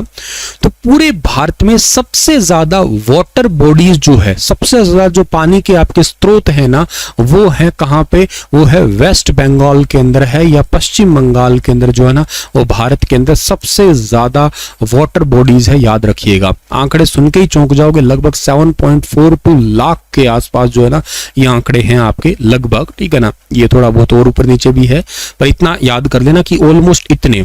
कहां आप चेक करो 15,000 मान लो मोटे तौर पे 15,000, और कहां आप मान के चलो 7.5 लाख के आसपास का आंकड़ा, बहुत ज्यादा डिफर करता है अपने आप में। इसी वेस्ट बंगाल का एक जिला है, मुझे ध्यान सही आ रहा है तो 24 परगना, ठीक है ना, 24 परगना, ठीक है ना, ये एक जिला है, ठीक है ना। शायद और भी इसका लंबा चौड़ा नाम हो, लेकिन इतना से काम चला लो। 24 परगना ये पूरे भारत में सबसे ज्यादा वाटर बॉडीज वाला आपका जिला है, ठीक है ना। पूरे भारत में सबसे ज्यादा, पूरे भारत में सबसे ज्यादा वाटर बॉडीज वाला जिला है ये, ठीक है ना। वाटर बॉडीज वाला जो है ना ये जिला है पूरे भारत में सबसे ज्यादा। अकेले इसी में पता है कितनी है, 3.55 लाख वाटर बॉडीज है इसके अंदर, एक जिले के अंदर इतनी है। सोच के देखिएगा, बड़ी मतलब बड़ी बात ये है ये, ठीक है ना। पूरे पश्चिम बंगाल में पूरे भारत का लगभग 30%, ठीक है ना, मोर देन 30% जो है ना आंकड़ा अकेले वेस्ट बंगाल में है। 2 नंबर पे इसमें आता है यूपी आता है, उसमें 10% के आसपास का आंकड़ा है। हमारे भारत में, हरियाणा में तो खैर कुछ है ही नहीं, ना के बराबर समझो, 14,898 है, ठीक है। वाटर बॉडीज यहाँ पे तालाब आती है, झीलें आती है, या आप किसी तरीके से पानी को इकट्ठा करते हो उस वाला आंकड़ा है ये। तो बहुत प्यारा सवाल है, जरूर याद रखिएगा। वैसे मैं नेशनल करंट अफेयर के लिए डेटा दे रहा हूं तुम्हें, ये अभी अपकमिंग मंडे आ रहा है, मंडे से आप लोगों को डेली एक नेशनल करंट अफेयर का वीडियो दिया करूंगा, मंडे टू फ्राइडे, हफ्ते में 5 दिन, 2 दिन बीच में आप भी रेस्ट करिएगा, ठीक है ना। या हम लोग मज एक कंपाइलेशन ले लेंगे हर संडे वाले दिन या सैटरडे वाले दिन, जिससे आपको एक रिविजन सा हो जाए। एग्जाम ओरिएंटेड बातें ही करेंगे ज्यादातर तो हम लोग, ठीक है। तो सीधे तरीके से जुड़िएगा, ठीक है। हाँ, जल शक्ति मंत्री का नाम भी अक्षय ने बिल्कुल ठीक लिखा है, गजेंद्र सिंह शेखावत है, ठीक है ना, गजेंद्र सिंह शेखावत है। व्यक्तिगत रूप से मैं इनसे मिला हुआ हूँ, जोधपुर से ही ये सांसद है, ठीक है ना, जोधपुर से सांसद है ये, जोधपुर राजस्थान से ये सांसद है गजेंद्र सिंह शेखावत, ठीक है। चलिए आगे जाते हैं हम लोग। अगला जो सवाल हमारे पास में आता है वो कौन सा है, ये आप देख लीजिएगा। वाटर बॉडीज आसपास के उत्तर भारत के राज्यों की बात करते हैं। दिल्ली के अंदर 893 ही है, हरियाणा में 14,898 है, पंजाब में तो और ही कम हो, सॉरी पंजाब में 16,000, पंजाब में थोड़ी ज़्यादा है, राजस्थान में भी हमसे थोड़े बहुत ज़्यादा दिखाई देने, यूपी के अंदर तो खैर ऑफकोर्स ज़्यादा होना ही है, 2 नंबर पे आता है ये तो, ठीक है ना। सर क्लास का टाइम क्या है? 9:30 बजे लेता हूँ रात को तो क्लास, ठीक है ना। शाम को तो लगभग लाइव 9:30 बजे आता हूँ, ठीक है ना, 9:30 या 10 बजे के आसपास। और वाटर बॉडीज जो है ना, आप और भी राज्य देख सकते हो, आंध्र प्रदेश का है, तमिलनाडु का, तेलंगाना का, कर्नाटका का, केरला का, ऐसे दिखाई दे रहे हैं, ठीक है। चलिए सर आगे जाते हैं। नेक्स्ट आपका सवाल है कि देश में नए संसद भवन के निर्माण के लिए रेत के किस जिले से मंगवाई गई थी? रेत जो है ना कौन से जिले से मंगवाई गई थी देश में नए संसद भवन के निर्माण से? तो इस सवाल का जो है ना सही आंसर क्या रहेगा आपका? इसका सही आंसर रहेगा जी चरखी दादरी। बहुत इंपॉर्टेंट है, जरूर याद रखना, चरखी दादरी। माइनिंग व क्रेशर एसोसिएशन के प्रधान सोमवीर जो है ना आप गसोला, इन्होंने बताया कि वॉशिंग और केमिकल से तैयार की गई रेत है, एक एम रेत है। ये रेत को पहले धोया जाता है, वॉशिंग और केमिकल से प्रॉपर तैयार किया जाता है, इसकी लाइफ बहुत ज़्यादा होती है और नए संसद भवन में पहाड़ियों से निकालकर पत्थर को पीस के एक एम रेत तैयार की जाती है अलग से, और इसी रेत का भी इस्तेमाल किया गया है, ठीक है। मतलब बहुत मेहनत लगती है बनाने में। दादरी के पहाड़ी जोन से पत्थरों को पीसने के बाद वॉशिंग से तैयार माल होता है ये, ठीक है। चलो सर आगे बढ़ते हैं। इसमें बहुत सारी जगहों से कई सारी चीजें यूज हुई है, जैसे कि उत्तर प्रदेश के मिर्जापुर से कालीन लगा है, इसमें त्रिपुरा के बांस से बने फर्श और राजस्थान के पत्थर की नक्काशी है। भारत की कई सारी सांस्कृतिक विविधता है, ठीक है ना। सोगान की लकड़ी लगी है, महाराष्ट्र के नागपुर से इसमें लाई गई है। लाल और सफेद बलुआ पत्थर राजस्थान के जो सर मथुरा है यहाँ से लगाया गया है। अलग अलग जगह से, मतलब अलग अलग चीजें जो है ना यहाँ पे जो बेस्ट है उनको यहाँ पे कलेक्ट करके लगाया गया है। खेलो इंडिया यूनिवर्सिटी गेम्स में हरियाणा के कुरुक्षेत्र यूनिवर्सिटी को कौन सा स्थान मिला है? तो खेलो इंडिया यूनिवर्सिटी गेम्स के हरियाणा के कुरुक्षेत्र जिले को 6ठा स्थान मिला है। इसमें टॉप जो आया है वो तो आया है पंजाब यूनिवर्सिटी, सेकंड पे गुरु नानक देव यूनिवर्सिटी है, और इसी लिस्ट में आप 6 नंबर पे देखोगे तो कुरुक्षेत्र यूनिवर्सिटी है जो हरियाणा की है आपकी। इसके पास टोटल 8 तो गोल्ड आए हैं, 11 सिल्वर आए हैं, 9 इसके पास ब्रॉन्ज आए हैं, टोटल 28 मेडल है। सबसे पहली वाली पे 26 गोल्ड है, 17 ब्रॉन्ज है, 26 उसके पास ब्रॉन्ज आए हैं, 69 टोटल मेडल है पंजाब यूनिवर्सिटी के पास में। इसी लिस्ट में जीजेयू यूनिवर्सिटी का नंबर 24वां आता है। इसी के अंदर इंदिरा गांधी यूनिवर्सिटी जो रेवाड़ी मीरपुर की है उसका 29वां नंबर आता है। इसी के अंदर एचयू का नंबर जींद की यूनिवर्सिटी है चौधरी रणबीर सिंह, इसका 35वां नंबर आता है आपका, ठीक है। तो कुछ ऐसी यूनिवर्सिटी सारी तो याद करने की जरूरत नहीं है, आप बस टॉप 10 में से एक याद कर लेना, ठीक है। अच्छा, खेलो इंडिया यूनिवर्सिटी गेम जो है ना ये इस बार का तीसरा गेम था। पहला गेम कब हुआ था? पहला हुआ था 2020 में हुआ था, उड़ीसा के भुवनेश्वर में हुआ था, ठीक है ना। दूसरी बार जब गेम हुआ था बेंगलुरु कर्नाटका के अंदर हुआ था आपकी, ठीक है, जिसमें जैन यूनिवर्सिटी ने टॉप किया था, पहली बार में पंजाब ने किया था। और अब तीसरा जो गेम हुआ था ना ये हुआ था कहाँ पे? लखनऊ के अंदर हुआ था, लखनऊ के अंदर। इसमें पंजाब यूनिवर्सिटी ने टॉप किया है। टोटल 3 गेम हो चुके हैं ये आपके खेलो इंडिया यूनिवर्सिटी गेम्स। 4 अलग अलग जगहों पे हुए थे वैसे ये। शुभंकर इसका क्या था? जीतू था इस बार खेलों का शुभंकर। जीतू दा बारासिंगा था। विदेशी जीवंत राज्य गर्व से गौरव का प्रतीक इस पे इसका नाम रखा गया था, ठीक है। और जो हमारा ministry of youth and sports affair है इसके अंडर पे है। एक तो खेलो इंडिया यूनिवर्सिटी गेम है, एक खेलो इंडिया यूथ गेम भी है। उसके 5 संस्करण जा चुके हैं, इसके 3 हुए हैं अभी ये, ठीक है। इन तीनों 5 को जरूर याद कर लेना आप लोग, ठीक है। इनको हम लोग यहाँ पे एक बार के लिए रिवाइज कर लेते हैं। अगर खेलो इंडिया यूनिवर्सिटी गेम्स की बात करते हो तो इसके कितने संस्करण होंगे? 3। पहला कहाँ पे हुआ था? पहला 2020 में हुआ था आपका, और 2020 में कहाँ पे हुआ था? ये हुआ था उड़ीसा के अंदर हुआ था, ठीक है ना। उड़ीसा के अंदर हुआ था, और उड़ीसा के कलिंगा स्टेडियम में हुआ था। वैसे पहले वाला तो याद कर सकते हो भुवनेश्वर के अंदर, पंजाब यूनिवर्सिटी टॉप पे थी। सेकंड जो है ना आपका वो हुआ था 2022 में हुआ था, 21 में नहीं हो पाया था क्योंकि था तो इसकी 21 ही पर हुआ, 22 में था, कोविड चल रहा था इस वजह से। और ये हुआ था कहाँ पे? बेंगलुरु के अंदर हुआ था। और बेंगलुरु कहाँ पे पड़ता है? बेंगलुरु पड़ता है कर्नाटक के अंदर। इसमें टॉप किसने किया था? जैन यूनिवर्सिटी ने किया था। तीसरा हुआ है अब 2023 में हुआ है, ठीक है ना। नाम तो इसका 22 ही है पर हुआ 23 में है, और ये हुआ है कहाँ पे? लखनऊ के अंदर हुआ है, ठीक है, लखनऊ के अंदर। और इसमें टॉप किसने किया? अगेन पंजाब यूनिवर्सिटी ने। खेलो इंडिया यूथ गेम जो है ना वो पहला हुआ था 2018 के अंदर हुआ था, ठीक है ना। और ये कहाँ पे हुआ था, ये हुआ था दिल्ली के अंदर हुआ था, इसमें टॉप किया था हरियाणा ने। दूसरा जो हुआ था आपका 2019 के अंदर हुआ था, कहाँ हुआ था, पुणे में हुआ था, इसमें टॉप किया था महाराष्ट्र ने किया था, हरियाणा 2 पे था इसमें, ठीक है। तीसरा जो हुआ था 2020 में हुआ था आपका, ये हुआ था कहाँ पे, गुवाहाटी के अंदर हुआ था, इसमें भी टॉप महाराष्ट्र ने किया था, 2 पे हरियाणा था। चौथा जो हुआ था वो 2021 में नहीं 22 में हुआ था नाम 21 का ही, ये अपने हरियाणा के पंचकुला के अंदर हुआ था, अकेला पंचकुला नहीं 5 जगह थी, पंचकुला, अंबाला, शाहबाद, चंडीगढ़, दिल्ली, इसमें टॉप हरियाणा ने किया था। इसका दाक्कड़ जो है ना, दाक्कड़ ये शुभंकर था, 2 पे इसमें महाराष्ट्र था। पांचवा जो अभी हुआ है वो 2023 के अंदर हुआ है, नाम इसका भी 22 ही था आपका, ये हुआ है भोपाल के अंदर, भोपाल और अन्य 8 शहरों में हुआ था एमपी के अंदर, इसमें भी टॉप किया है महाराष्ट्र ने, सेकंड पे इसमें हरियाणा था। इसका शुभंकर क्या था, इसका आशा फीमेल चीता और एक मोगली था, मोगली, ठीक है। तो ये चीजें आप लोगों को जरूर याद रखनी है। खेल मंत्री का नाम अनुराग ठाकुर है। चलिए सर आगे जाते हैं। अगला सवाल आपके पास में यहाँ पे कौन सा आता है, किस हरियाणवी कंपनी को लगातार चौथी बार इंटरनेशनल सेफ्टी पुरस्कार अवार्ड मिला है, ठीक है ना, सेफ्टी अवार्ड मिला है इंटरनेशनल। तो इंटरनेशनल सेफ्टी अवार्ड मिला है जिंदल स्टेनलेस स्टील को, अपने वर्कर्स के लिए सेफ्टी इक्विपमेंट लगाने के मामले में ये लगातार चौथी बार टॉप पे है, ध्यान रखना। अपने वर्कर्स के लिए सेफ्टी इक्विपमेंट लगाने में लगातार चौथी बार ये टॉप पे है, तो सुपर इंपॉर्टेंट बात तो ये भी है अपने आप में। तो mister Sudhir Kumar head environment health and safety Jindal stainless steel and mister Ashok Kumar Rana vice president है स्टील एंड मेल्टिंग शॉप, ठीक है ना, इसके इनको भी रिसेंटली इंटरनेशनल सेफ्टी अवार्ड दिया गया 2023 के लिए। हिसार के अंदर ये Jindal stainless steel limited company है, ब्रिटिश सेफ्टी काउंसिल के द्वारा इनको ये अवार्ड दिया गया है आपका, ठीक है। चलिए सर आगे बढ़ते हैं हम लोग। अगला सवाल कि पहला भारतीय वायुसेना विरासत केंद्र कहां स्टार्ट हुआ है। अगर आप चंडीगढ़ पुलिस की या चंडीगढ़ पीआरटी वगैरह एग्जाम की तैयारी करें तो उसमें ये सवाल इंपॉर्टेंट होगा आपका।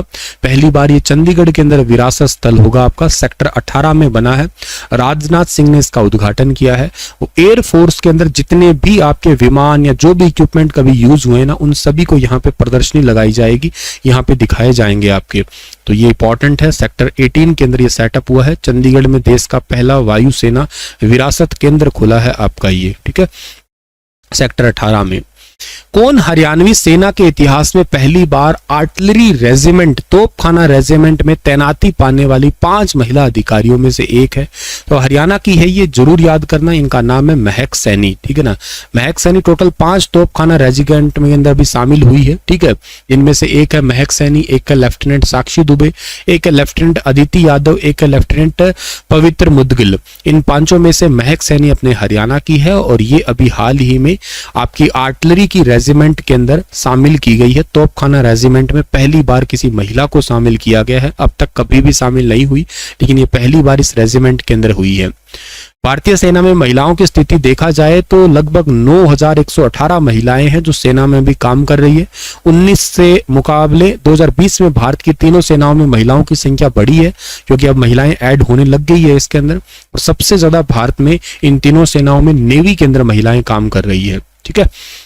चलो आज ये क्वेश्चन करते हैं इतने ही, आगे का सेशन इससे आगे का पार्ट करेंगे कल की क्लास के अंदर, ठीक है। राधे राधे प्यारे दोस्तों। तो जून महीने के करंट अफेयर हम लोग पढ़ रहे थे और इसका ये आज पार्ट 2 है। इससे पहले ऑलरेडी मैं एक क्लास करवा चुका हूं आपको, आज इसका पार्ट 2 है जो करवाने वाला हूं आज की इस क्लास के अंदर। तो चलिए सेशन की शुरुआत करते हैं हम लोग यहाँ पे, ठीक है। और जहां तक मैंने पढ़ा दिया था उससे आगे आज की क्लास में मैं आपको पढ़ाता हूं, ठीक है। चलिए सर यहां से पढ़ाना है मैंने अभी आपको, ठीक है। तो क्वेश्चन आप लोग देख लीजिएगा क्या है, इसका ठीक आंसर भी आप साथ के साथ देने की कोशिश करिएगा कि यूरोप में एटीपी सिंगल चैलेंजर्स की बात हो रही है यहाँ पे, और टाइटल जीतने वाले पहले भारतीय कौन बने हैं। तो ये पहले भारतीय बने हैं, इनका नाम क्या है सर, इनका नाम है Sumit Nangal. Option number B इस सवाल का बिल्कुल ठीक है, हरियाणा से संबंधित है सुमित नांगल, जरूर याद रखिएगा, इसी करके पढ़ा रहा हूं मैं। भारत के सुमित नांगल ने लगभग 4 सालों से अपनी एटीपी चैलेंजर्स 2 चैंपियनशिप चैंपियनशिप जीती है, भारतीय खिलाड़ी है, सीधे ड्रॉ में टूर्नामेंट के लिए क्वालिफाई किया है, लेकिन दुनिया के अंदर 347वें नंबर के खिलाड़ी जो है ना ये बन चुके हैं। हरियाणा में कहाँ के हैं सर? ये हरियाणा में झज्जर जिले के अंदर इनका जन्म हुआ था 16 अगस्त 1997 को। तो पूछा जा सकता है इनके बारे में कोई सवाल, तो याद रख लेना इनको भी आप, सुमित नांगल को। हाल ही में हरियाणा के किस जिले से हुड्डा सिटी सेंटर के बीच में नई मेट्रो लाइन को जोड़ने के लिए घोषणा प्रधानमंत्री जी ने की है? वैसे तो देखा जाए तो इसी जिले के अंदर सबसे पहले मेट्रो लाइन आई थी, आपको याद हो तो, और अभी फिर से आपका मेट्रो लाइन भी इसी जिले से ही जोड़ने की बात हम कर रहे हैं। तो ये जिला है हमारा क्या? गुरुग्राम। गुरुग्राम से हुड्डा सिटी सेंटर। अब आप नई मेट्रो लाइन का मैप आपको दिखाते हैं, कहां से कहां तक होगा इसका मैप मैंने दिखा रखा है, ये वाला, ठीक है ना। तो ये साइबर सिटी गुरुग्राम से लेके, और ये वाला जो मैप है ना आपका, ये वाला मैप, ये आपका कंप्लीट हुड्डा सिटी सेंटर का होगा यहां तक आपका, ठीक है ना। इस तरीके की लाइन जो है ना वो करेक्ट की जाएगी। लगभग 28.5 किलोमीटर का ये सफर होगा, 28.50 किलोमीटर का सफर होगा। 27 इसमें स्टेशन होंगे। इस मेट्रो परियोजना पे टोटल 5,452 करोड़ रुपए का खर्चा आएगा, और टोटल 4 साल के अंदर जो है ना ये प्रोजेक्ट बन के तैयार होगा आपका, ठीक है ना। हाँ जी, आप सभी को भी प्यारे बच्चों गुरु पूर्णिमा की हार्दिक शुभकामनाएं बच्चा, ठीक है। चलिए सर आगे बढ़ते हैं। अगला सवाल हमारा क्या रहेगा? ये कुछ इसके सब पॉइंट्स हैं, इनको हाईलाइट में याद कर सकते हो। टोटल मैंने बताया ना 28.5 किलोमीटर है, 27 स्टेशन होंगे, जमीन से ऊपर बनाया जाएगा, ऊपर इसको लेके जाएंगे। मंजूरी के लिए 4 साल के अंदर इस परियोजना को पूरा किया जाएगा। 5,452 करोड़ रुपए इस पे खर्चा आएगा। नए गुरुग्राम और पुराने गुरुग्राम के बीच में कनेक्टिविटी हो जाएगी। नेटवर्क मेट्रो से भारतीय रेल के साथ में भी कनेक्टिविटी अच्छी होगी। इसके अलावा IGI एयरपोर्ट से इसको कनेक्ट कर दिया जाएगा, और इसके अलावा जो इकोनॉमिक ग्रोथ है ना वो भी बहुत अच्छा हो जाएगा ये मेट्रो अगर प्रोजेक्ट आ जाता है तो। हरियाणा में सबसे पहले मेट्रो भी गुरुग्राम में ही आई थी, याद रखना आप लोग ये बात भी, ठीक है। और गुरुग्राम के 3-4 सवाल आप और याद रखना कि हरियाणा के अंदर अभी हाल ही में 50 एकड़ के अंदर एक साइंस सिटी भी बन रही है। 50 एकड़ के अंदर आपकी साइंस सिटी भी बन रही है गुरुग्राम के अंदर ही।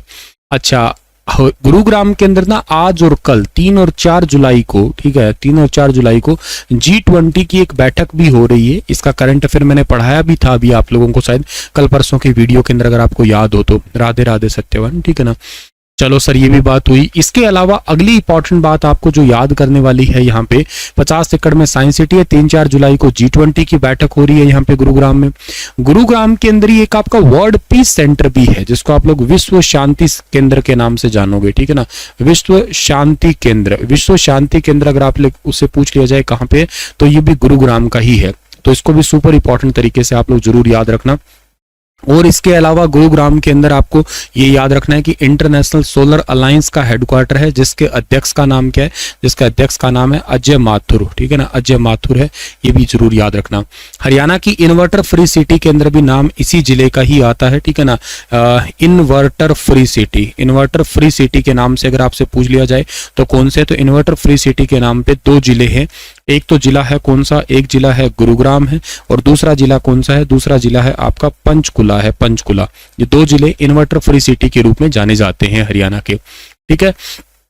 आगे बढ़ें तो हरियाणा सरकार किसानों को बागवानी के प्रति जागरूक करने के लिए बाग लगाने पर किसानों को कितने परसेंटेज तक की सब्सिडी दे रही है? अगर हरियाणा के अंदर बाग लगाते हैं और बाग लगाने पर हरियाणा सरकार कितने परसेंटेज की सब्सिडी दे रही है? स्पेशली तो हरियाणा सरकार सब्सिडी दे रही है, टोटल 70% की सब्सिडी दे रही है। याद रखना बी वाला ऑप्शन इस सवाल का बिल्कुल ठीक है। किसान बाग लगाकर आमदनी बढ़ा सकते हैं। हरियाणा सरकार की तरफ से 70% की सब्सिडी मिल रही है। गुड इवनिंग सभी प्यारे बच्चों को। नेक्स्ट है आपका सवाल यहाँ पे कि शिक्षा मंत्री ने अभी recently interactive digital e book भूल भुलैया खेल पिटारा, इसका विमोचन किया। ये किताब किसके द्वारा तैयार की गई है? शिक्षा मंत्री कौन है हरियाणा के? शिक्षा मंत्री का नाम है कंवरपाल गुज्जर। कंवरपाल गुज्जर ने एक किताब लॉन्च की है। इस किताब का नाम है, ई बुक है एक्चुअली ये, ठीक है, भूल भुलैया खेल पिटारा।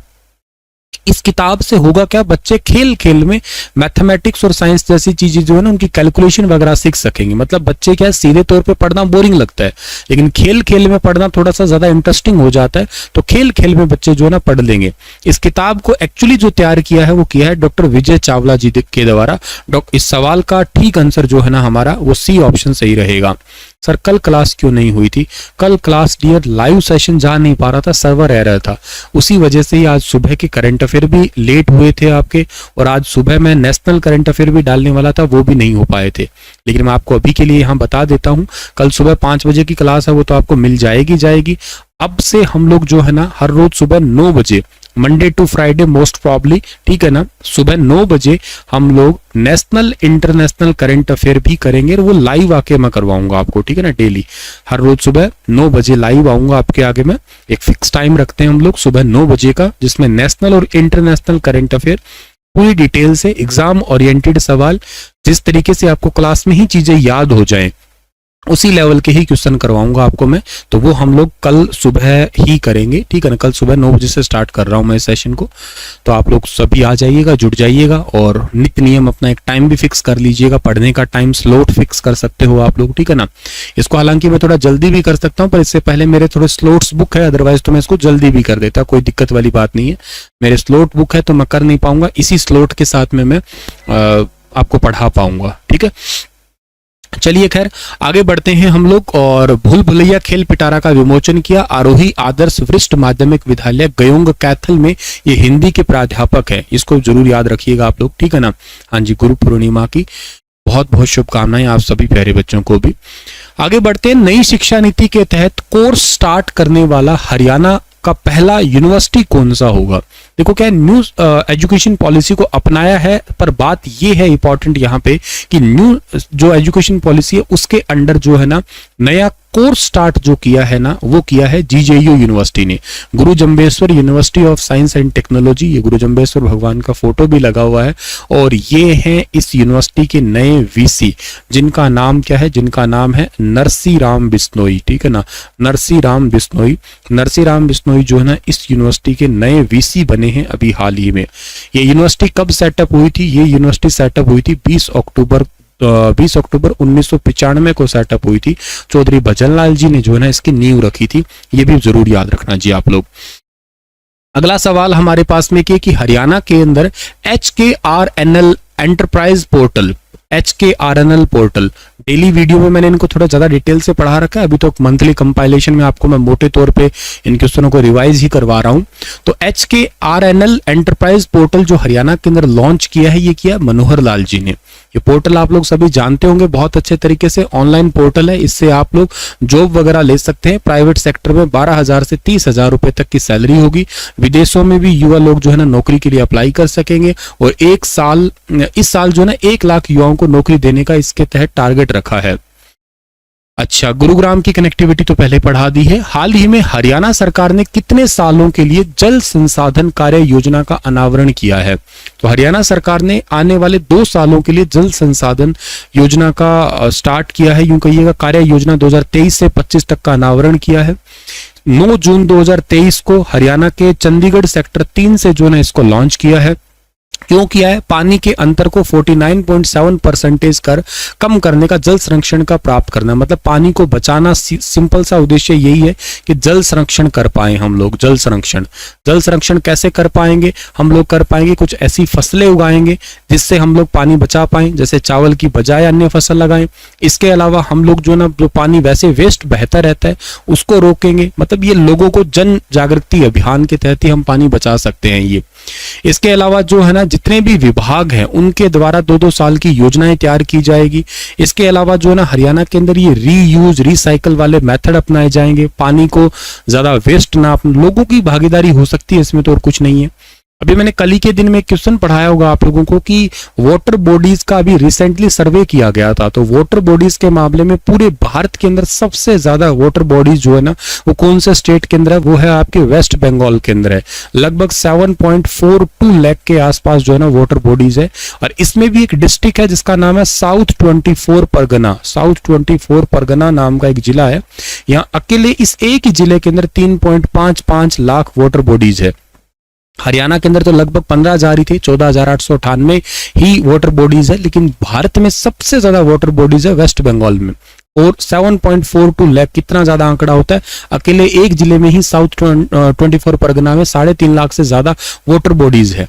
वाटर बॉडीज का मतलब है यहाँ पे तालाब होंगे, नदियां होंगी, झील होगी, किसी भी तरीके से पानी को रख रखा है, वही वाटर बॉडीज है आपकी। तो हरियाणा सरकार भी क्या कर रहा है कि अपने पानी को बचाने की कोशिश में है, आने वाले 2 सालों के लिए पॉलिसी ली है, बहुत सारे ऐसे डार्क जोन क्रिएट किए हैं जहां पे पानी बहुत ज्यादा नीचे जा चुका है, ग्राउंड वाटर लेवल की स्थिति बहुत खराब है। दक्षिण हरियाणा जिसमें से देखा जाए तो ज्यादा चिंताजनक विषय के रूप में है। मैं आपको एक SYL के मुद्दे के रूप में बताने की कोशिश करता हूं। तो क्या है, आपने सुना होगा ना, SYL पंजाब और हरियाणा का एक अपने आप में ही लफड़ा चल रहा है सतलुज यमुना के लिए। पंजाब पानी क्यों नहीं दे रहा? पंजाब पानी इसलिए तो नहीं दे रहा है, वो कहता है कि 2029 तक हम लोगों ने ग्राउंड वाटर इतना ज्यादा यूज कर लिया है कि हमारे पास में पानी बचेगा ही नहीं, हमारे पास पानी सिंचाई योग्य नहीं बचेगा। कहते तुम सिंचाई करके क्या करोगे? हमें जरूरत है भाई, कहते हम लोग सरकार को सालाना 70 million metric tonne 70 metric tonne जो है ना, इतना हम लोग अनाज देते हैं और 70,000 करोड़ रुपए का लगभग भी हम लोग उनको सहारा देते हैं, मतलब अनाज वगैरह में, खाद्य पदार्थ में कहिएगा आप लोग। अच्छा, हरियाणा कहता भाई साहब तुम्हें पड़ी है अनाज उगाने की, हमें पड़ी है पानी पीने के लाले पड़े हुए हैं हमारे। हरियाणा कहता 2029 तक तुम्हारे सिंचाई का पानी नहीं बचेगा ना, हमारे पीने लायक पानी नहीं बचेगा।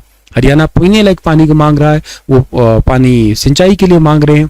हालांकि अपना एक रास्ता नया निकल चुका है हिमाचल प्रदेश के साथ में। हिमाचल प्रदेश कह रहा है कोई बात नहीं है, क्योंकि सतलुज नदी पंजाब सबसे पहले भारत में आती हिमाचल में, हिमाचल की शिपकिल्ला जो दर्रा है ना, शिपकिल्ला पासिस है, वहां से एंटर करती है। तो हिमाचल कहता कोई दिक्कत नहीं, मेरे थ्रू आप सतलुज का पानी ले लो, पर एक मेरा फायदा बताओ क्या होगा। तो वो कमेटी अभी बैठी है, देखो कब तक क्या फाइनलाइज करती है। हरियाणा को पानी हिमाचल दे देगा, तैयार है पानी देने के लिए। वो कहते मेरे को कोई दिक्कत नहीं, ले लो, पर मेरे को मेरा फायदा बताओ, मैं बिना फायदे नहीं दूंगा। कहते क्या फायदा चाहिए? कहते वो मेरे को नहीं पता, तुम सोचो अपना, बताओ कि बदले में मुझे फायदा क्या मिलेगा। तो उसके आधार पे वैसे हिमाचल प्रदेश फिलहाल के लिए चर्चा में, आपको पता हो तो हिमाचल प्रदेश ने चंडीगढ़ पे अपना दावा ठोक दिया है। हरियाणा और पंजाब तो आप लड़ ही रहे थे, पंजाब कहता ये तो मेरा है और हरियाणा कहता मेरा है। आप लोगों को पता ना सीमा आयोग के बारे में, सीमा आयोग जब गठित हुआ था, सीमा आयोग की रिपोर्ट आई थी 31 मई को आई थी, 31 मई 1966 को आई थी। इस सीमा आयोग यानी कि JC शाह, जयंतीलाल छोटेलाल शाह आयोग, इसके मतलब इसको शाह आयोग भी कहते हैं। इसमें 3 मेंबर थे, एक JC शाह थे, एक थे M फिलिप थे इसके अंदर, ठीक है ना, M फिलिप थे, और एक थे S दत्त थे, ठीक है ना, ये 3 लोग थे। इनमें से S दत्त भाई साहब बोले कि हरियाणा के अंदर ना एक तो नहीं मिलना चाहिए, क्या खरड़ नहीं मिलना चाहिए, और एक नहीं मिलना चाहिए चंडीगढ़ नहीं मिलना चाहिए। 2 बातों की मना कर गए थे वो। हम बोले हमें खरड़ में तो कोई इंटरेस्ट नहीं है, मिले चाहे ना मिले, ऐसे ऐसे खरड़ तो 10 रख लो चाहे तुम, पर बेटा हमें ये वाला दे दो, इसके ऊपर बात मत करो तुम प्लीज। तो एस दत्त भाई साहब बोले नहीं, ऐसे ये दोनों जो है ना हरियाणा के अंदर नहीं मिलने चाहिए। और फाइनली वही हुआ कि ये चंडीगढ़ जो है ना, इसके लिए लड़ाई, इसके लिए किसी ने सोचा हो ना हो कोई फर्क नहीं पड़ता, ये जो है ना हरियाणा बोला मेरा है। पंजाब कहता कि हमारे गांव उजाड़ के चंडीगढ़ को बसाया गया है, तो ऐसे कैसे हम तुम्हें दे देंगे। तो दोनों के आपस में लड़ाई होने लग गई। लड़ाई हुई तो केंद्र सरकार ने कहा ये बेटा ना तेरा है ना ये तेरा है, ये तो मेरा है। इसी लड़ाई, इसी कलेश को खत्म करने के लिए चंडीगढ़ को बना दिया गया, UT बना दिया गया। अब हरियाणा लगातार इस पे मांग कर रहा है। अभी थोड़े दिन पहले तुमने देखा होगा हरियाणा के मुख्यमंत्री जी ने कहा कि जो पंजाब यूनिवर्सिटी है, PU यूनिवर्सिटी है, इसके अंडर हमारे हरियाणा के अंबाला के, पंचकुला के, कुरुक्षेत्र के, यमुनानगर के, ये जो आसपास के जिले लगते हैं ना, उनके कॉलेज को एफिलिएशन मिलनी चाहिए। तो पंजाब के मुख्यमंत्री कहते बेटा देखो बाकी बातें सारी ठीक है, लेकिन तुम इसके तरफ छेड़छाड़ मत करो। क्या तुम्हारी इतनी अच्छी यूनिवर्सिटी नहीं है कि तुम बाहर से मांग रहे हो?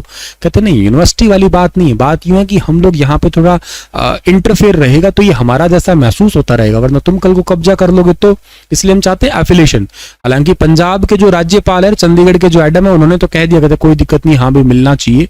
लेकिन अभी अपने आप में ये भी एक सियासी मुद्दा है, क्योंकि बंसीलाल जी के सरकार के टाइम पे पहले हुआ करता था एफिलिएशन, बाद में हटा दिया गया। कुरुक्षेत्र यूनिवर्सिटी बन के अंडर में ही सारे कॉलेज, या फिर बाद में और यूनिवर्सिटियों पे हम लोगों के आने लग गए थे।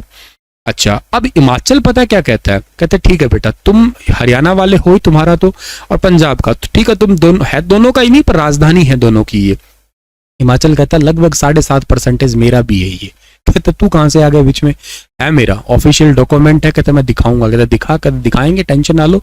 अब हिमाचल प्रदेश 2-3 दिन पहले से एंट्री कर चुका है। कहते अब मेरा भी है, मैं लेके ही रहूंगा अपना हक, इसी एंगल से लेना पड़े चाहे। 7.5% के आसपास मेरा एरिया है, वो मैं लेके ही रहूंगा। हाँ, आप कहोगे सर ये चंडीगढ़ के पीछे क्यों पड़े हाथ धो के, क्या है इसका चंडीगढ़?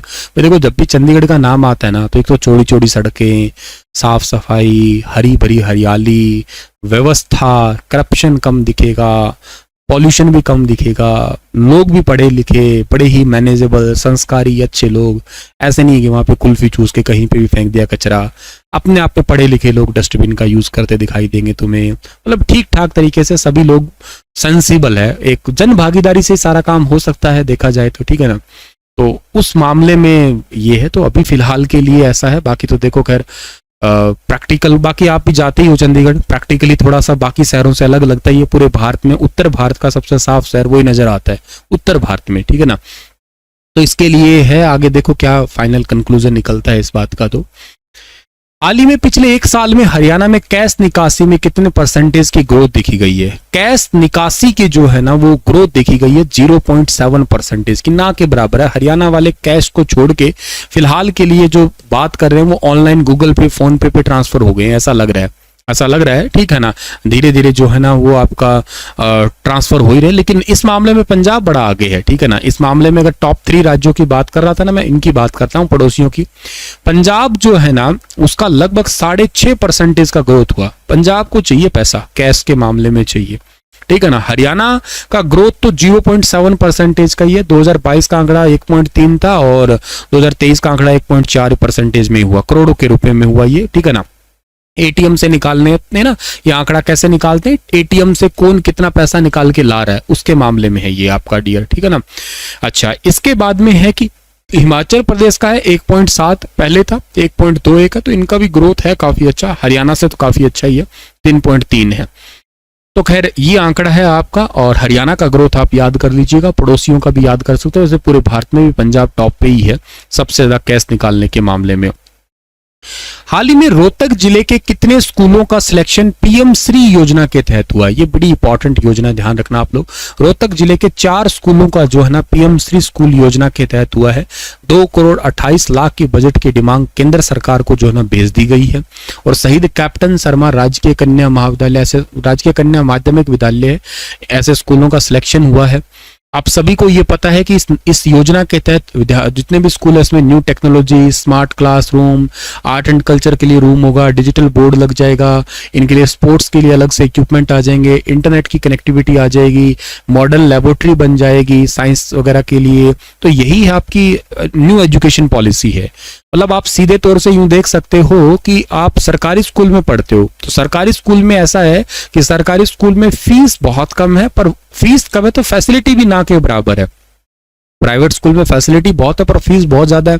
हर कोई पेरेंट्स जो है ना अपने बच्चों को वहां पे बिल्कुल नहीं भेज सकते। तो क्या किया जाए, तो सरकार ने ये बेड़ा उठाया, पीएम श्री योजना स्टार्ट कर दी। पूरे भारत के लगभग 14,500 से ज्यादा स्कूल जो है ना इसके अंदर इंक्लूड किए जाएंगे। प्रधानमंत्री राइजिंग स्कूल एक कंसेप्ट है, यूं समझिएगा ये। इसके अंदर क्या है कि सरकारी स्कूलों को ही मॉडर्न स्कूलों के रूप में कन्वर्ट किया जाएगा। फीस उनकी सरकारी स्कूलों जैसी रहेगी, फैसिलिटी प्राइवेट स्कूलों जैसी रहेगी उसमें। यहाँ ये जैसा डिजिटल बोर्ड लगा हुआ है ऐसा डिजिटल बोर्ड क्लासरूम में भी लग जाएगा।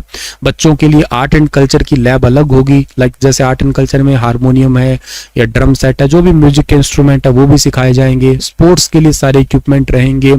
इसके अलावा तरह तरह की एक्टिविटीज रहेगी। साइंस के लिए जो लैब होती है प्रॉपर इक्विपमेंट रहेंगे, न्यू आपकी मशीनें होंगी, अलग से टीचर होंगे, ड्रेस कोड अलग से प्रॉपर सेट किया जाएगा। ये सब चीजें जो है ना एक नए जमाने की रहेगी। बच्चों को भी वाया टैब से पढ़ाया जाएगा। आपको पता है ना कि 5 मई 2022 को मुख्यमंत्री जी ने अपने जन्म दिवस पर रोहतक के एमडीयू यूनिवर्सिटी से ई अधिगम या ई लर्निंग योजना स्टार्ट की थी, जिसमें 5 लाख बच्चों को 5 लाख टैब दिए गए थे। तो कुछ धीरे धीरे आने वाले टाइम में ये नहीं होगा कि राइट डाउन लिख लो, बच्चों को ये कहा जाएगा कि सेव डाउन, अपने मोबाइल में इस डेटा को सेव करो। क्योंकि लिखना ठीक है, लिख के याद होता है, ये बात ठीक है, लेकिन ज्यादातर आने वाले जमाने में क्रिएटिविटी पे ध्यान दिया जाएगा। न्यू क्रिएटिविटी या स्किल्स पे फोकस किया जाएगा, क्योंकि जमाना स्किल का है फिलहाल के लिए। चलिए सर आगे बढ़ते हैं। अगला सवाल है कि उत्तर भारत के अंबाला रेलवे डिवीजन के 1600 किलोमीटर रेल नेटवर्क में कितने सुरक्षा कवच है?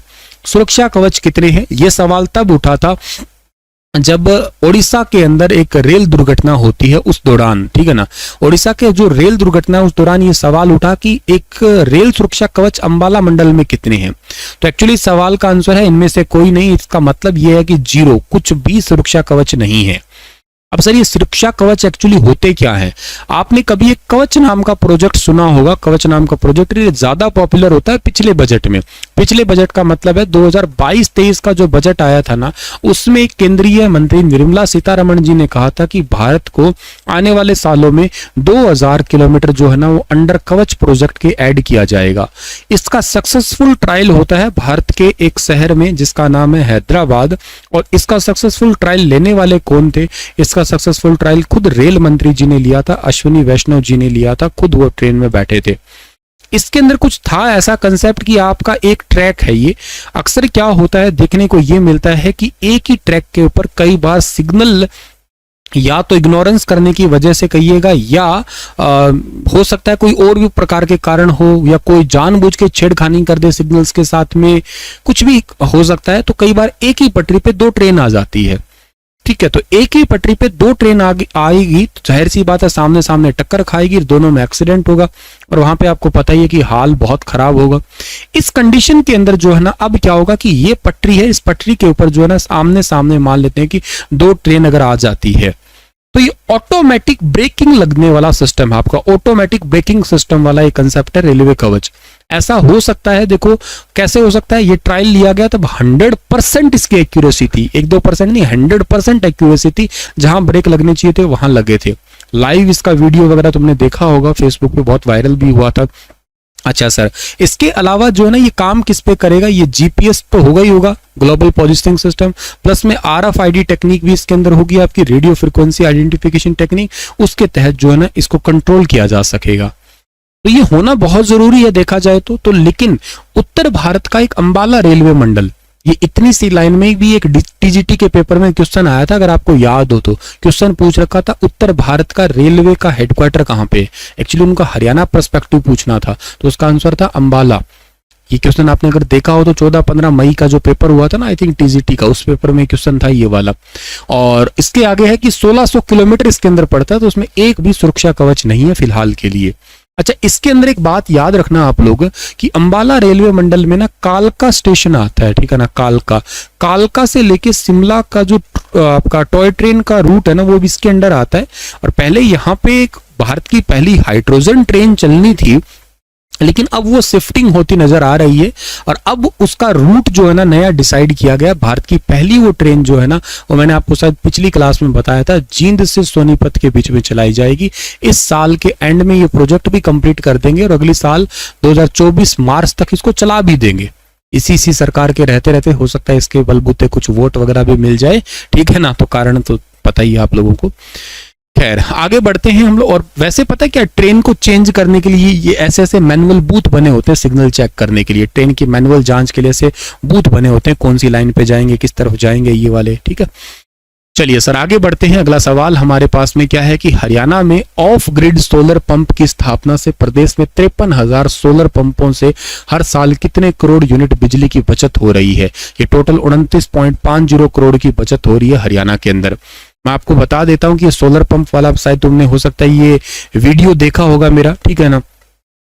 स्टार IQ चैनल पे मैंने एक अपने घर का वीडियो बनाया था, खेत वाले घर का वीडियो बनाया था मैंने, और वहां पे मैंने प्रधानमंत्री कुसुम योजना के तहत एक सोलर पंप लगाया। किसी ने नहीं देखा देखना, एक जुगाड़ भी बनाया। फिर मैंने उसका 7.5 HP की मोटर चलती है और सर पूरा घर का लोड भी उससे पूरे दिन तो बिल्कुल फ्री चलता है, एकदम मस्त तरीके से, मतलब मोटर घूमती रहती है, उसे मोटर से अल्टरनेटर घुमा रखा है और पूरा दिन घर में मतलब 2 फ्रिज है वो चल रहे हैं, AC चलता है, मोटर, पानी की मोटर, चक्की वगैरह कुछ भी चलाओ कोई दिक्कत नहीं है। एक साथ तो सारे नहीं चल सकते लेकिन हाँ अल्टरनेट पे, बड़े साधन वो अल्टरनेट पे चलाए जा सकते हैं आसानी से उनको।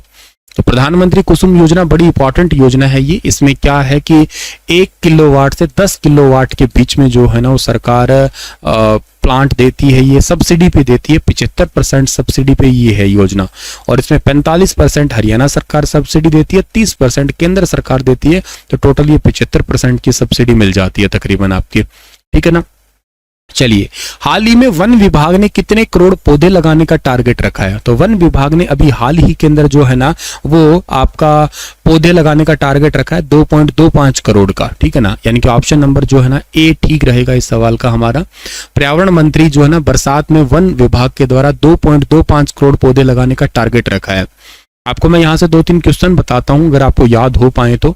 एक तो सवाल आप याद रखना कि हरियाणा के अंदर हर साल ना 15 जुलाई को एक डे मनाते हैं जिसको आप लोग कहा करते हो तरु दिवस कहते हो। तरु, तरु का मतलब क्या होता है? तरु का मतलब होता है वो पेड़ जो छाया देता हो, छाया देने वाला पेड़ ही तरु होता है आपका। तरवर की छाया कभी तुमने नाम सुना हो तो ऐसे करके, ठीक है। एक तो बात आपकी ये है। दूसरी बात आपको ये याद रखनी है क्या कि हरियाणा के अंदर हर साल ना जुलाई महीने के अंदर ही, फिक्स कोई तारीख नहीं है पर जुलाई महीने के अंदर ही एक सेलिब्रेशन होता है, उसका नाम है वन महोत्सव, ठीक है ना। वन महोत्सव का एक आपका जो है ना वो सेलिब्रेशन होता है और ये 2023 के अंदर इस बार जो है ना 74वां वन महोत्सव होगा।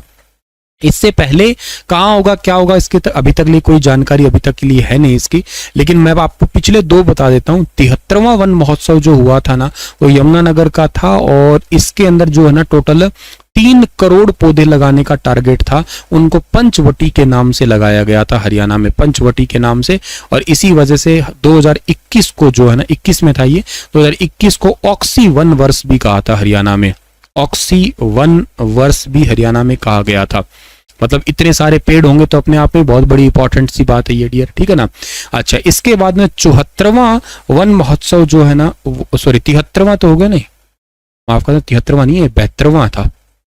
2021 का 72वां था, 73वां बता रहा हूं मैं आपको, 73वां वन महोत्सव जो था ना उसकी तारीख बता देता हूं आपको मैं। 19 जुलाई 2022 को था ये वाला और ये था कुरुक्षेत्र के अंदर था, कुरुक्षेत्र में। और उसमें 2 करोड़ पौधे लगाने का टारगेट था, 2 करोड़ पौधे, ठीक है ना। और इस बार 74वां वन महोत्सव होगा आपका ये, ठीक है। तो ये बात याद कर लेना आप लोग। 72वां वन महोत्सव था यमुनानगर का, 73वां था कुरुक्षेत्र का, 74वां कहाँ होगा अब वो तो पता नहीं है कहाँ होगा, ठीक है। अच्छा, वनों से रिलेटेड एक बात और याद रखना कि हरियाणा में पहली बार वन अनुसंधान केंद्र कहाँ बनने वाला है, ठीक है। वन अनुसंधान केंद्र यानी कि फॉरेस्ट रिसर्च इंस्टीट्यूट जो है ना ये बनने वाला है यमुनानगर के अंदर जो है ना ये सेटअप होगा। इसको भी बात आप याद कर लेना, यमुनानगर के अंदर सेटअप होगा। इसके अलावा आप लोग ये भी याद कर लेना कि हरियाणा के अंदर जो है ना वो एक हरियाली तीज की बात है। 2021 के अंदर एक हरियाली तीज थी, हरियाली तीज। हरियाली तीज के अवसर पर मुख्यमंत्री जी ने हरियाणा के झज्जर से, झज्जर का गांव है एक आपका जिसका नाम है खानपुर। वैसे ये गांव और भी सोनीपत में भी पड़ता है लेकिन इस जिले का गांव है खानपुर कला। इसके अंदर जो है ना क्या किया था, लाडो की बगिया स्टार्ट की थी, लाडो की बगिया।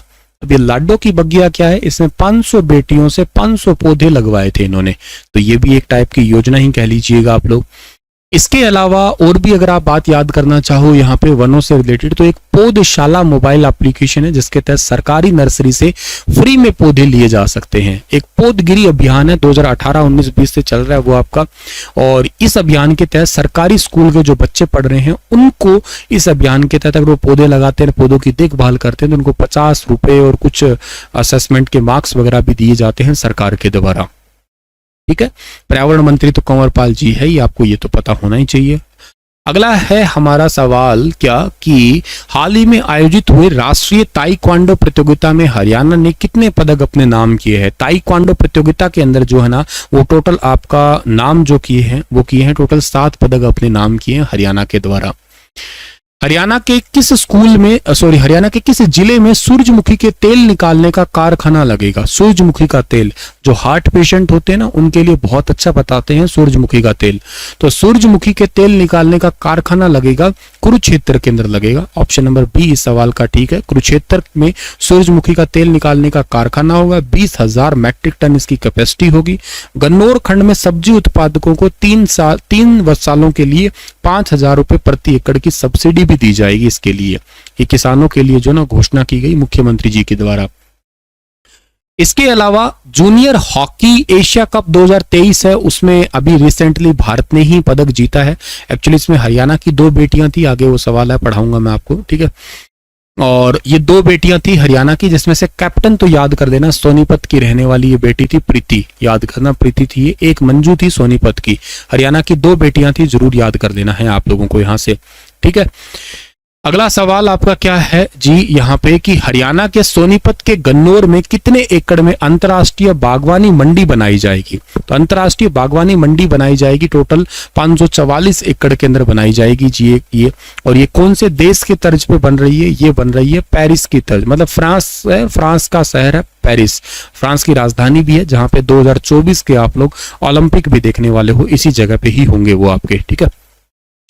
अच्छा सर, गन्नौर में बनाई जा रही बागवानी मंडी 544 एकड़ में होगी। इसमें फल, फूल, मछली बाजार तथा किसानों के लिए बनाए जाएंगे अलग अलग शेड बनाए जाएंगे। Mobile retailing, marketing, wheel, mini stalls, booth, store और बड़े ब्रांड्स की दुकानें भी होगी। इसमें कैब सर्विस होगी, टैक्सी स्टैंड भी होंगे, workshop, police station, fire station और डॉर्मेट्री और कर्मचारी आवास, ये सब कुछ यहाँ पे सेटअप किए जाएंगे आपके। इसके अलावा कि आईटीआई में दाखिला लेने वाली जितनी भी स्टूडेंट है उनको कितने रुपए की स्कॉलरशिप हरियाणा में दी जाती है? देखो ऐसा है कि जब वो एडमिशन लेती है तो उनको एक बार में 2,500 रुपए दिए जाते हैं, ठीक है ना। इसके अलावा उनको 500 रुपए हर मंथ भी दिए जाते हैं, ताकि बेटियों का रुझान है इंडस्ट्रियल ट्रेनिंग की तरफ से या आईटीआई जैसे जो आपके इंडस्ट्रीज हैं इनके अंदर भी एडमिशन लेने की तरफ बढ़ पाए थोड़ा बहुत। तो आईटीआई के अंदर महिला एक कोई भी केंद्र, खैर महेंद्रगढ़ ऐसे कोई भी आईटीआई के अंदर एडमिशन लेने के लिए 2,500 रुपए का दाखिला लेते समय, उसके बाद में हर महीने जो टेक्निकल कोर्स में एडमिशन लेती है उनको 500 रुपए भी दिए जाते हैं सरकार के द्वारा। निम्नलिखित में से हरियाणा राज्य ने हाल ही में जारी state of India environment 2023 in figure में समग्र पर्यावरण प्रदर्शन में कौन सा स्थान हासिल किया है? सुपर इंपॉर्टेंट क्वेश्चन है, बहुत ही अच्छा सवाल है, जरूर याद करना है इस सवाल को। तो इस सवाल का जो ठीक आंसर रहेगा वो 5वां स्थान हासिल किया है state of India environment 2023। Down to earth की ये एनुअल रिपोर्ट आई है, इसके अंदर 5वां स्थान हरियाणा का है। ओवरऑल नंबर 1 इस पे तेलंगाना है for overall environment performance. Environment performance में पूरे भारत का नंबर 1 राज्य तेलंगाना है इसके अंदर, ठीक है। अगला सवाल है कि हरियाणा में कौन सा नया एक विभाग गठित किया गया है? हरियाणा के अंदर एक न्यू डिपार्टमेंट सेटअप किया गया है और इस डिपार्टमेंट का नाम क्या है? तो हरियाणा के अंदर एक नया डिपार्टमेंट है जिसका नाम है हरियाणा राज्य लोक लेखा परीक्षा निदेशालय। हरियाणा राज्य लोक लेखा परीक्षा निदेशालय जो है ना, ये एक नया डिपार्टमेंट सेटअप किया गया है हरियाणा राज्य के अंदर, ठीक है। अगला सवाल जी हमारा, हरियाणा के अंदर एक नया विभाग है, ये बेसिकली डिपार्टमेंट काम क्या करेगा? फाइनेंस डिपार्टमेंट, और फाइनेंस डिपार्टमेंट कहां से किस साइड कितने पैसे गए हैं उनको प्रॉपर चेक करने के लिए, भ्रष्टाचार को खत्म करने के लिए ये एक नया डिपार्टमेंट जो है ना वो सेटअप किया गया है हरियाणा के अंदर, ठीक है। चलिए आगे बढ़ते हैं। अगला सवाल हमारे पास में कि हरियाणा में योग मानस मोबाइल एप्लीकेशन ये किसने लॉन्च किया है? तो योग मानस मोबाइल एप्लीकेशन लॉन्च किया हरियाणा के अंदर बेसिकली इनमें से स्वास्थ्य मंत्री है, एक्चुअली आयुष मंत्री भी कह सकता था मैं, पर यहाँ ऑप्शन में स्वास्थ्य मंत्री है, अनिल विज जी ने किया है ये। योगशाला मैनेजमेंट एंड एनालिटिकल सिस्टम है, इसमें जितने भी योगा टीचर्स होंगी उन सभी की गतिविधियां, उनके जितने भी योगा टीचर्स के द्वारा करवाई गई सारी एक्टिविटी वगैरह को जो है ना निगरानी की जा सकेगी इस मोबाइल एप्लीकेशन के थ्रू। हरियाणा खेती मासिक पत्रिका श्री अन्न विशेषांक का विमोचन किसने किया? तो श्री अन्न विशेषांक का विमोचन किया प्रोफेसर बी आर कम्बोज जो कि एचयू यूनिवर्सिटी के वीसी हैं।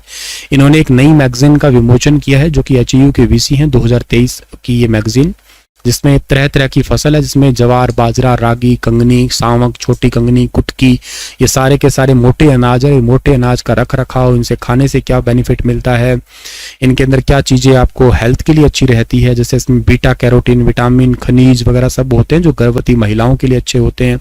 तो इन सभी के बारे में इसमें लिख रखा है मैगजीन में। कम्युनिटी पुलिसिंग और आउटरीच कार्यक्रम हरियाणा उद्योग का शुभारंभ हरियाणा के मुख्यमंत्री ने कौन से जिले के अंदर किया? तो ये किया है गुरुग्राम जिले के अंदर किया है। ऑप्शन नंबर बी इस सवाल का ठीक है हमारा। 1 जून 2023 से पूरे राज्य के अंदर इसको स्टार्ट कर दिया गया है, ठीक है।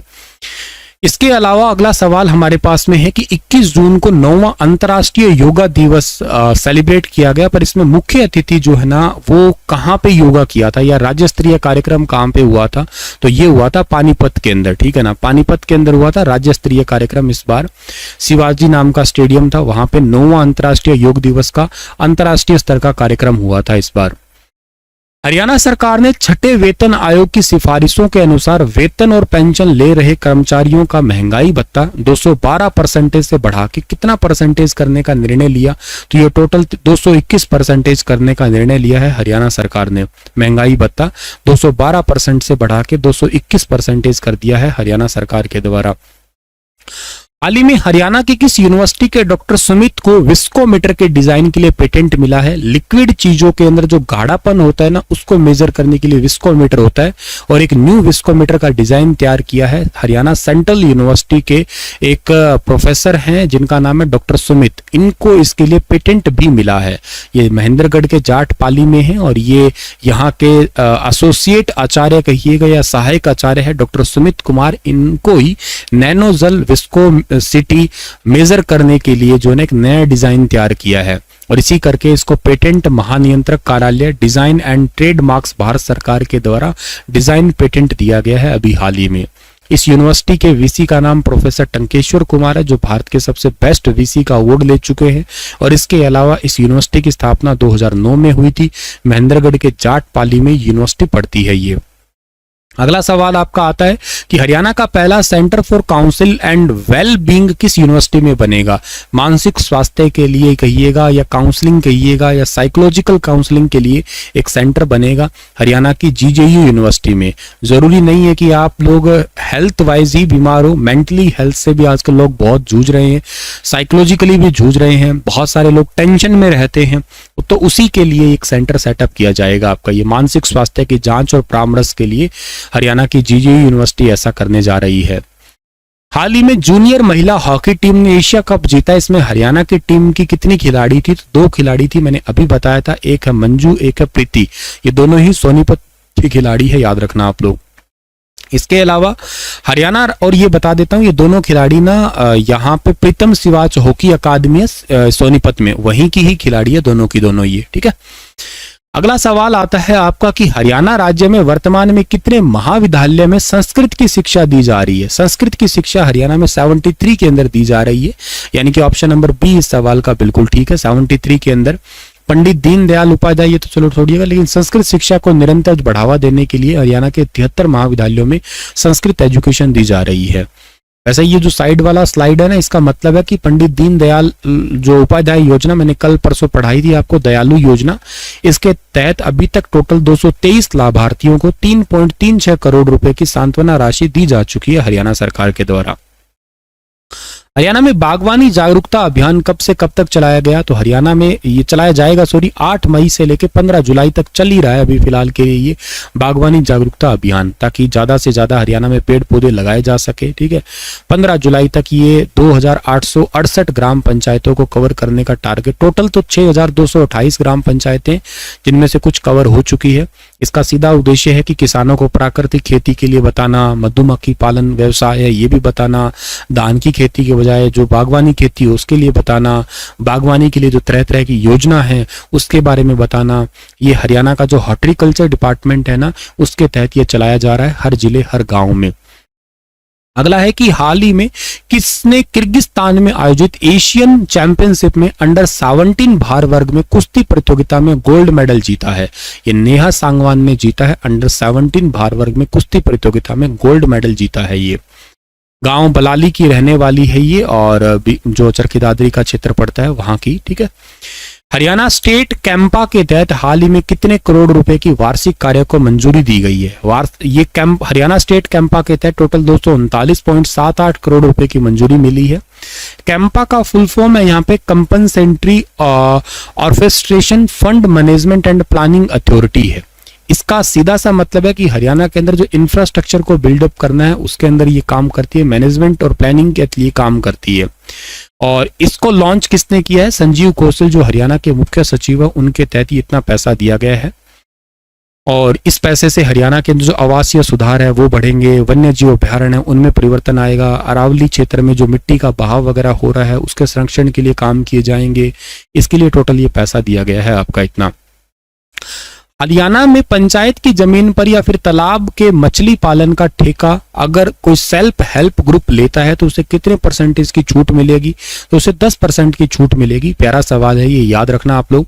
मतलब क्या है कि मुख्यमंत्री जी ने कहा है कि पंचायत की जमीन पर मछली पालन का ठेका अगर कोई सेल्फ हेल्प ग्रुप लेता है, स्वयं सहायता समूह जिसको कहते हो आप लोग, जिसमें 10% की उनको छूट मिलेगी। बस स्टैंड की दुकान अगर कोई ऑनलाइन की बजाय सीधे दी जाती है तो सेल्फ हेल्प ग्रुप को 25% का उसमें आरक्षण दिया जाएगा, ऐसा मुख्यमंत्री जी का कहना है स्पेशली, ठीक है। हरियाणा के किस जिले की बेटी को एंजेलिना राणा दादा साहिब फाल्के टेलीविजन अवार्ड से सम्मानित किया गया है? एंजेलिना राणा जो है ये कौन से जिले की है जिनको दादा साहब फाल्के टेलीविजन अवार्ड मिला है? ये करनाल जिले की बेटी है जिनको दादा साहब फाल्के राणा अवार्ड से सम्मानित किया गया है अभी हाल ही में। 31 मई को मुंबई के अंदर जो नेशनल लेवल की एक प्रतियोगिता हुई थी वहां पे एंजेलिना को मिस टीन यूनिवर्स का खिताब मिला। इसमें देश भर की 30 लड़कियों ने हिस्सा लिया था, जिसमें से हरियाणा से 6 लड़कियों ने दावेदारी की थी और इनमें से 3 कैटेगरी में मिस टीन, मिस और मिसेज यूनिवर्स में ये 3 कैटेगरियां थी और टोटल फाइनल में एंजेलिना राणा का नाम आया है। ठीक है ना, miss tin universe Angelina Rana बनी है। इनके पिता हरियाणा पुलिस में डीएसपी है।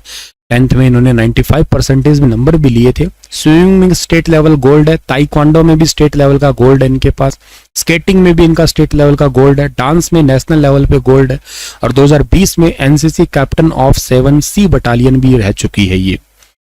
केंद्रीय सड़क एवं परिवहन मंत्री जो है जिनका नाम नितिन जयराम जी गडकरी है, जानते होंगे आप लोग। ये 20 जून को कौन से जिलों में लगभग 1700 करोड़ की लागत से भारतमाला के रिंग रोड प्रोजेक्ट की आधारशिला रखेंगे? ये करनाल के अंदर। वैसे टोटल तो 3800 करोड़ की आधारशिला रखे गए थे वो, लेकिन इनमें से रिंग रोड 1700 करोड़ का था जो करनाल के अंदर उसका बेसिकली उद्घाटन वगैरह किया था। 34.5 किलोमीटर लंबा है रिंग रोड। इसके अलावा हाल ही में नेशनल फर्टिलाइजर लिमिटेड के नए जो आपके मैनेजिंग डायरेक्टर है जिनको प्रबंध निदेशक कहते हैं वो कौन बने हैं? तो नेशनल फर्टिलाइजर लिमिटेड के नए प्रबंध निदेशक अभी हाल ही बने हैं जिनका नाम है यू सरवन। ये बड़े इंपॉर्टेंट है, इनका पूरा नाम है यू सरवनन है। इसको जरूर याद रखना आप लोग, ठीक है ना। राधे राधे भी सभी बच्चों को। इसके बाद में देखो क्या है, नेशनल फर्टिलाइजर लिमिटेड जो हमारे हरियाणा के पानीपत में एक मिनी रतन कंपनी है। 23 अगस्त 1974 को जो है ना इसका निगमीकरण हुआ था और इसका कई सारे कार्यालय है जिसमें से अपना हरियाणा के पानीपत में है, ये याद रखना आप लोग। और इसके आप लोग ये याद कर सकते हो डिपार्टमेंट किसके अंडर पे आ रहा है? मनसुख मांडविया जो कि भारत के अंदर रसायन और उर्वरक मंत्री, और इसके अलावा पर्यावरण और स्वास्थ्य मंत्रालय भी इनके पास में है। भगवंत खुंबा जो कि रसायन एवं उर्वरक मंत्रालय को संभालते हैं, राज्य मंत्री है एक्चुअली ये। हरियाणा राज्य में वर्तमान में बिजली खपत का ग्राफ कितने मिलियन यूनिट तक पहुंच गया है? तो हरियाणा राज्य में बिजली खपत का ग्राफ लगभग 263 मिलियन यूनिट पे पहुंच गया है अभी के लिए। इसके अलावा हरियाणा में बिजली मंत्री तो आपको सबको अच्छे से पता है कि जो है रणजीत चौटाला जी है। अब तक 21.956 मिलियन यूनिट की खरीद हो चुकी है हरियाणा के अंदर टोटल, क्योंकि पीक डेज चल रहे हैं जून जुलाई के अंदर। वैसे भी खपत बहुत ज्यादा होती है हरियाणा में, मई जून जुलाई 3 महीने स्पेशली। हरियाणा में किस योजना के तहत हरियाणा के सभी 812 योग सहायकों को ट्रेनिंग दी जाएगी? तो एक योजना है जिस योजना का नाम है आपका आरपीएल। इस आरपीएल के तहत ट्रेनिंग दी जाएगी ये, और ये आरपीएल का मतलब है कि recognisation of prior learning. Recognisation of prior learning है मतलब आप ट्रेनिंग देने वाले हो योगा कर्मचारियों को भी और ट्रेनिंग देने वाले हो किनको? जो योग करते हैं बच्चे उनको, ताकि प्रॉपर लेवल की ट्रेनिंग उनको मिलेगी। टीचर्स को अच्छी ट्रेनिंग होगी तो बच्चों को भी अच्छा सिखाएंगे, जिससे ये योगा को गेम के अंदर भी शामिल कर सके हम लोग तरह तरह के आने वाले टाइम में भी। हरियाणा समेत पूरे भारत में उड़ान योजना को कब तक पूरा करने का टारगेट है? तो ये 2026 तक पूरा करने का टारगेट है। उड़ान यानी कि उड़े आम देश या उड़े देश का आम नागरिक इसका है। उड़े देश का आम नागरिक इसका एक टैगलाइन भी है। 500 किलोमीटर या 1 घंटे की यात्रा जो होती है ना उसमें 2500 रुपए ही लिए जाते हैं इसके अंदर, ठीक है। ये है इस योजना का टारगेट। अच्छा, आप सीईटी का बैच लेना चाहते हो तो बीच में एक छोटा सा बैनर आ गया तो बता ही देता हूं, आज और कल इसके ऊपर जो है ना आपका डिस्काउंट चल रहा है। हरियाणा सीईटी मेंस और हरियाणा सीईटी मेंस के अलावा जो एमसीक्यू बैच है उस पे गुरुजी 50 आप कोड लगा लेना गुरु पूर्णिमा के शुभ अवसर पर, ठीक है। हाल ही में केंद्रीय परिवहन मंत्री नितिन जयराम गडकरी, अभी मैंने बताया था ना टोटल 3800 करोड़ का ये सौगात देके गए थे, जिसमें से देखो 890 करोड़ से तो दिल्ली से पानीपत तक का जो 8 लेन का नेशनल हाईवे 44, 11 फ्लाईओवर, 1690 करोड़ की भारतमाला रिंग प्रोजेक्ट। मैंने कहा था ना लगभग 1700 करोड़ है तो ऑलमोस्ट इसका एग्जैक्ट अमाउंट 1690 करोड़ है। और 1255 करोड़ के 2 नेशनल जो आपके हाईवे है वो अंबाला के अंदर। ये टोटल 3 परियोजना है, जरूर याद करना, जिसमें से 2 का शिलान्यास और 1 का उद्घाटन किया है 20 जून को। 3800 करोड़ प्लस की परियोजना है ये। सुपर इंपॉर्टेंट स्लाइड है, यहां से सवाल बन सकता है, जरूर आप लोगों को याद करना है ये सवाल।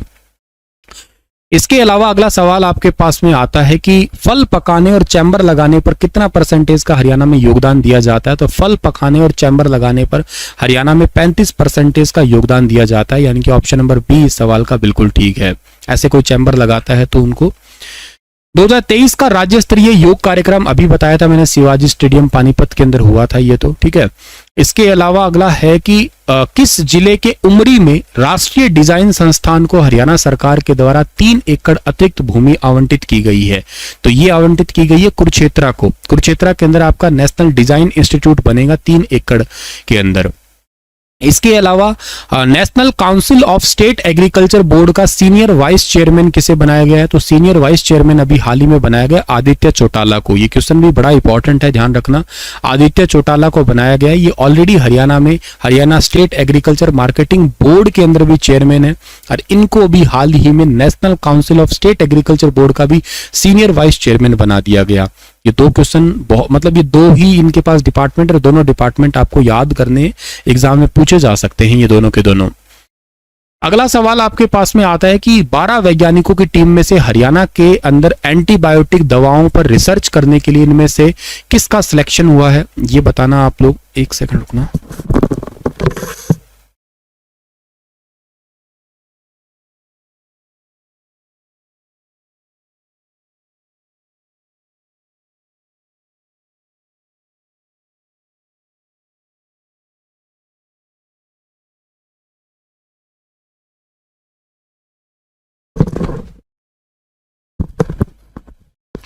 हाँ जी, तो इस सवाल का ठीक आंसर होगा आचार्य डॉक्टर पूजा यादव का सिलेक्शन हुआ है। 12 वैज्ञानिकों की टीम में हरियाणा से 1 सदस्य शामिल हुई है। इस योजना के तहत ये क्या होगा, भारत जर्मनी विज्ञान एवं साइंस एंड टेक्नोलॉजी मिलके जो है रिसर्च करेंगे। तो रिसर्च के अंदर 12 वैज्ञानिकों में से एक हरियाणा की वैज्ञानिक है, जो कि इसी सेंट्रल यूनिवर्सिटी के अंदर ही है, सूक्ष्म जीव विज्ञान विभाग के अंदर ये काम करती है। आरओबी और आरयूबी इनको बनाने के लिए बेसिकली सेतु भारतम योजना के तहत कितने करोड़ की मंजूरी मिली है, 300 करोड़। ये आरओबी और आरयूबी क्या होता है, रोड ओवर ब्रिज और रोड अंडर ब्रिज। ये फाटक है ना, फाटक को खत्म करने का सीधा कारण है, यूं समझ, सीधा मतलब एक उद्देश्य है ताकि हरियाणा के अंदर जो है ना कहीं पे भी फाटक ना रहे। फाटक से एक्सीडेंट वगैरह बहुत होते हैं इसी करके। तो रोड ओवर ब्रिज और रोड अंडर ब्रिज, जरूरत पड़े तो ऊपर से ब्रिज बना दो रेलवे लाइन के, या जरूरत पड़े तो अंडरपास बना दो। इसके लिए सेतु भारतम योजना है, इसके लिए 300 करोड़ के कार्यों की मंजूरी मिली है हरियाणा के अंदर। तो फाटक मुक्त हरियाणा को बनाने के लिए यही है सीधा सीधा उद्देश्य आपका। हरियाणा के मुख्यमंत्री ने 11 बच्चों को सरकारी विभाग में नौकरी दी है अभी हाल ही में। कौन सी योजना के तहत दी है, हरी हरी योजना। ये वो बच्चे हैं जिनका कोई सहारा नहीं है, ऐसे 11 बच्चों को सरकारी नौकरी के ऑफर लेटर दिए हैं हरियाणा सरकार के द्वारा। इनको सरकारी नौकरी दी गई है। ये हैं वो 11 बच्चे, इनको डायरेक्ट सरकारी नौकरी दी गई है सभी 11 बच्चों को, बेसहारा बेघर, और इनको किसी मतलब कोई इनका है ही नहीं। इन्हीं 11 बच्चों को भी सरकारी नौकरी दी गई है। एक्चुअली एक हरी हरी योजना है जो लवारिस बच्चों की पढ़ाई और नौकरी के लिए सरकार ने चलाई है, जिनकी देखभाल करना, टेक्निकल एजुकेशन, मकान खरीदने में या अनुकंपा के आधार पर रोजगार वगैरह, इसके लिए योजना स्टार्ट की गई है। अनाथ बच्चों के लिए ही 18 साल की उम्र के बाद ऐसे युवाओं को नौकरी भी दी जाएगी, जैसे अभी बच्चों को ये नौकरी दी गई है। शादी के बाद भी महिला अनाथों के पास रहने के लिए घर नहीं है, तो हरियाणा सरकार उनके लिए घर की व्यवस्था भी करेगी, ठीक है ना, मतलब बहुत अच्छे तरीके से हेल्प करेगी ऐसे बच्चों के लिए। और ये अप्रैल 2021 में हरियाणा सरकार ने इस योजना को स्टार्ट किया था, ठीक है, हरी हरी योजना को। हरियाणा में कौन सा डिपार्टमेंट पहली बार सूरजमुखी की खरीद कर रहा है, तो हरियाणा के अंदर सूरजमुखी की खरीद करने वाला डिपार्टमेंट हैफेड है, जो पहली बार हैफेड खरीदेगा सूरजमुखी को। और हरियाणा में तकरीबन 6,000 रुपए प्रति क्विंटल की दर से सूरजमुखी जो है ना खरीदी जा रही है। भारत की पहली हाइड्रोजन ट्रेन अब किस से किस रूट पे चलेगी, तो भाई बताया था मैंने, जींद से सोनीपत के लिए चलेगी। लगभग 360 किलोमीटर 360 किलोग्राम हाइड्रोजन जो है इसमें भरी जाएगी। 90 किलोमीटर की एक साइड का जो सफर होगा, तो इसी ट्रेन से ये मतलब इसी से ही पूरा चक्कर कंप्लीट कर लेगी ये। तो काफी अच्छा प्रोजेक्ट है ये, बहुत ज्यादा इंपॉर्टेंट भी एग्जाम के लिए, जरूर याद रखना इसको आप लोग। और ये तो छोड़िएगा, अगला है कि हरियाणा सरकार ने कितने लाख रुपए तक वार्षिक आय वाले की बिजली बिल का जुर्माना माफ कर दिया है। तो जिनकी 1 लाख रुपए तक की सालाना इनकम है ना, उनका बिजली बिल का जो जुर्माना था उसको माफ कर दिया है। लंबे टाइम तक उन्होंने बिजली का बिल नहीं भरा था ना, तो उनका जुर्माना माफ कर दिया है हरियाणा सरकार के द्वारा। हरियाणा के हिसार डिपो को 11 नई एसी बस दी जाएगी। पूरे हरियाणा के अंदर ये टोटल नई एसी बस आएगी 153 नई इस टाइप की एसी बस आएगी हरियाणा में। जरूरत है आज के टाइम पे, ऐसी वोल्वो बसेस की मांग भी है गर्मी के बढ़ते हुए। हाल ही में ताऊ देवीलाल स्टेडियम पंचकुला में राज्य स्तरीय योगा प्रतियोगिता में कौन सा जिला ओवरऑल रनर अप रहा? रनर अप का मतलब है दूसरे नंबर पे कौन रहा? पहले नंबर पे हिसार था इसमें, और दूसरे नंबर पे इसमें रहा है रोहतक रहा है। तो रनर अप में रहा रोहतक, फर्स्ट पोजीशन पे इसमें हिसार आया है, याद रखना आप लोग, ठीक है। 330 खिलाड़ियों ने लगभग इसमें हिस्सा लिया था, और रोहतक दूसरे पे और हरियाणा का हिसार पहले नंबर पे। मेट्रो कनेक्टिविटी की एक नई सौगात मिली है, इनमें से कौन से जिले को? फरीदाबाद को और मिल गई है। तो बल्लभगढ़ पलवल की मेट्रो कनेक्टिविटी को मुख्यमंत्री जी के द्वारा भी नई सौगात दी गई है, या यूं कहिएगा हामी भरी गई है। तो ये वाला एरिया तो आप समझ सकते हो कितना ज्यादा ग्रो हो जाएगा। पलवल, फरीदाबाद और गुरुग्राम तो ऑलरेडी हो ही रहा है अपने आप में, सोनीपत भी अब हो रहा है।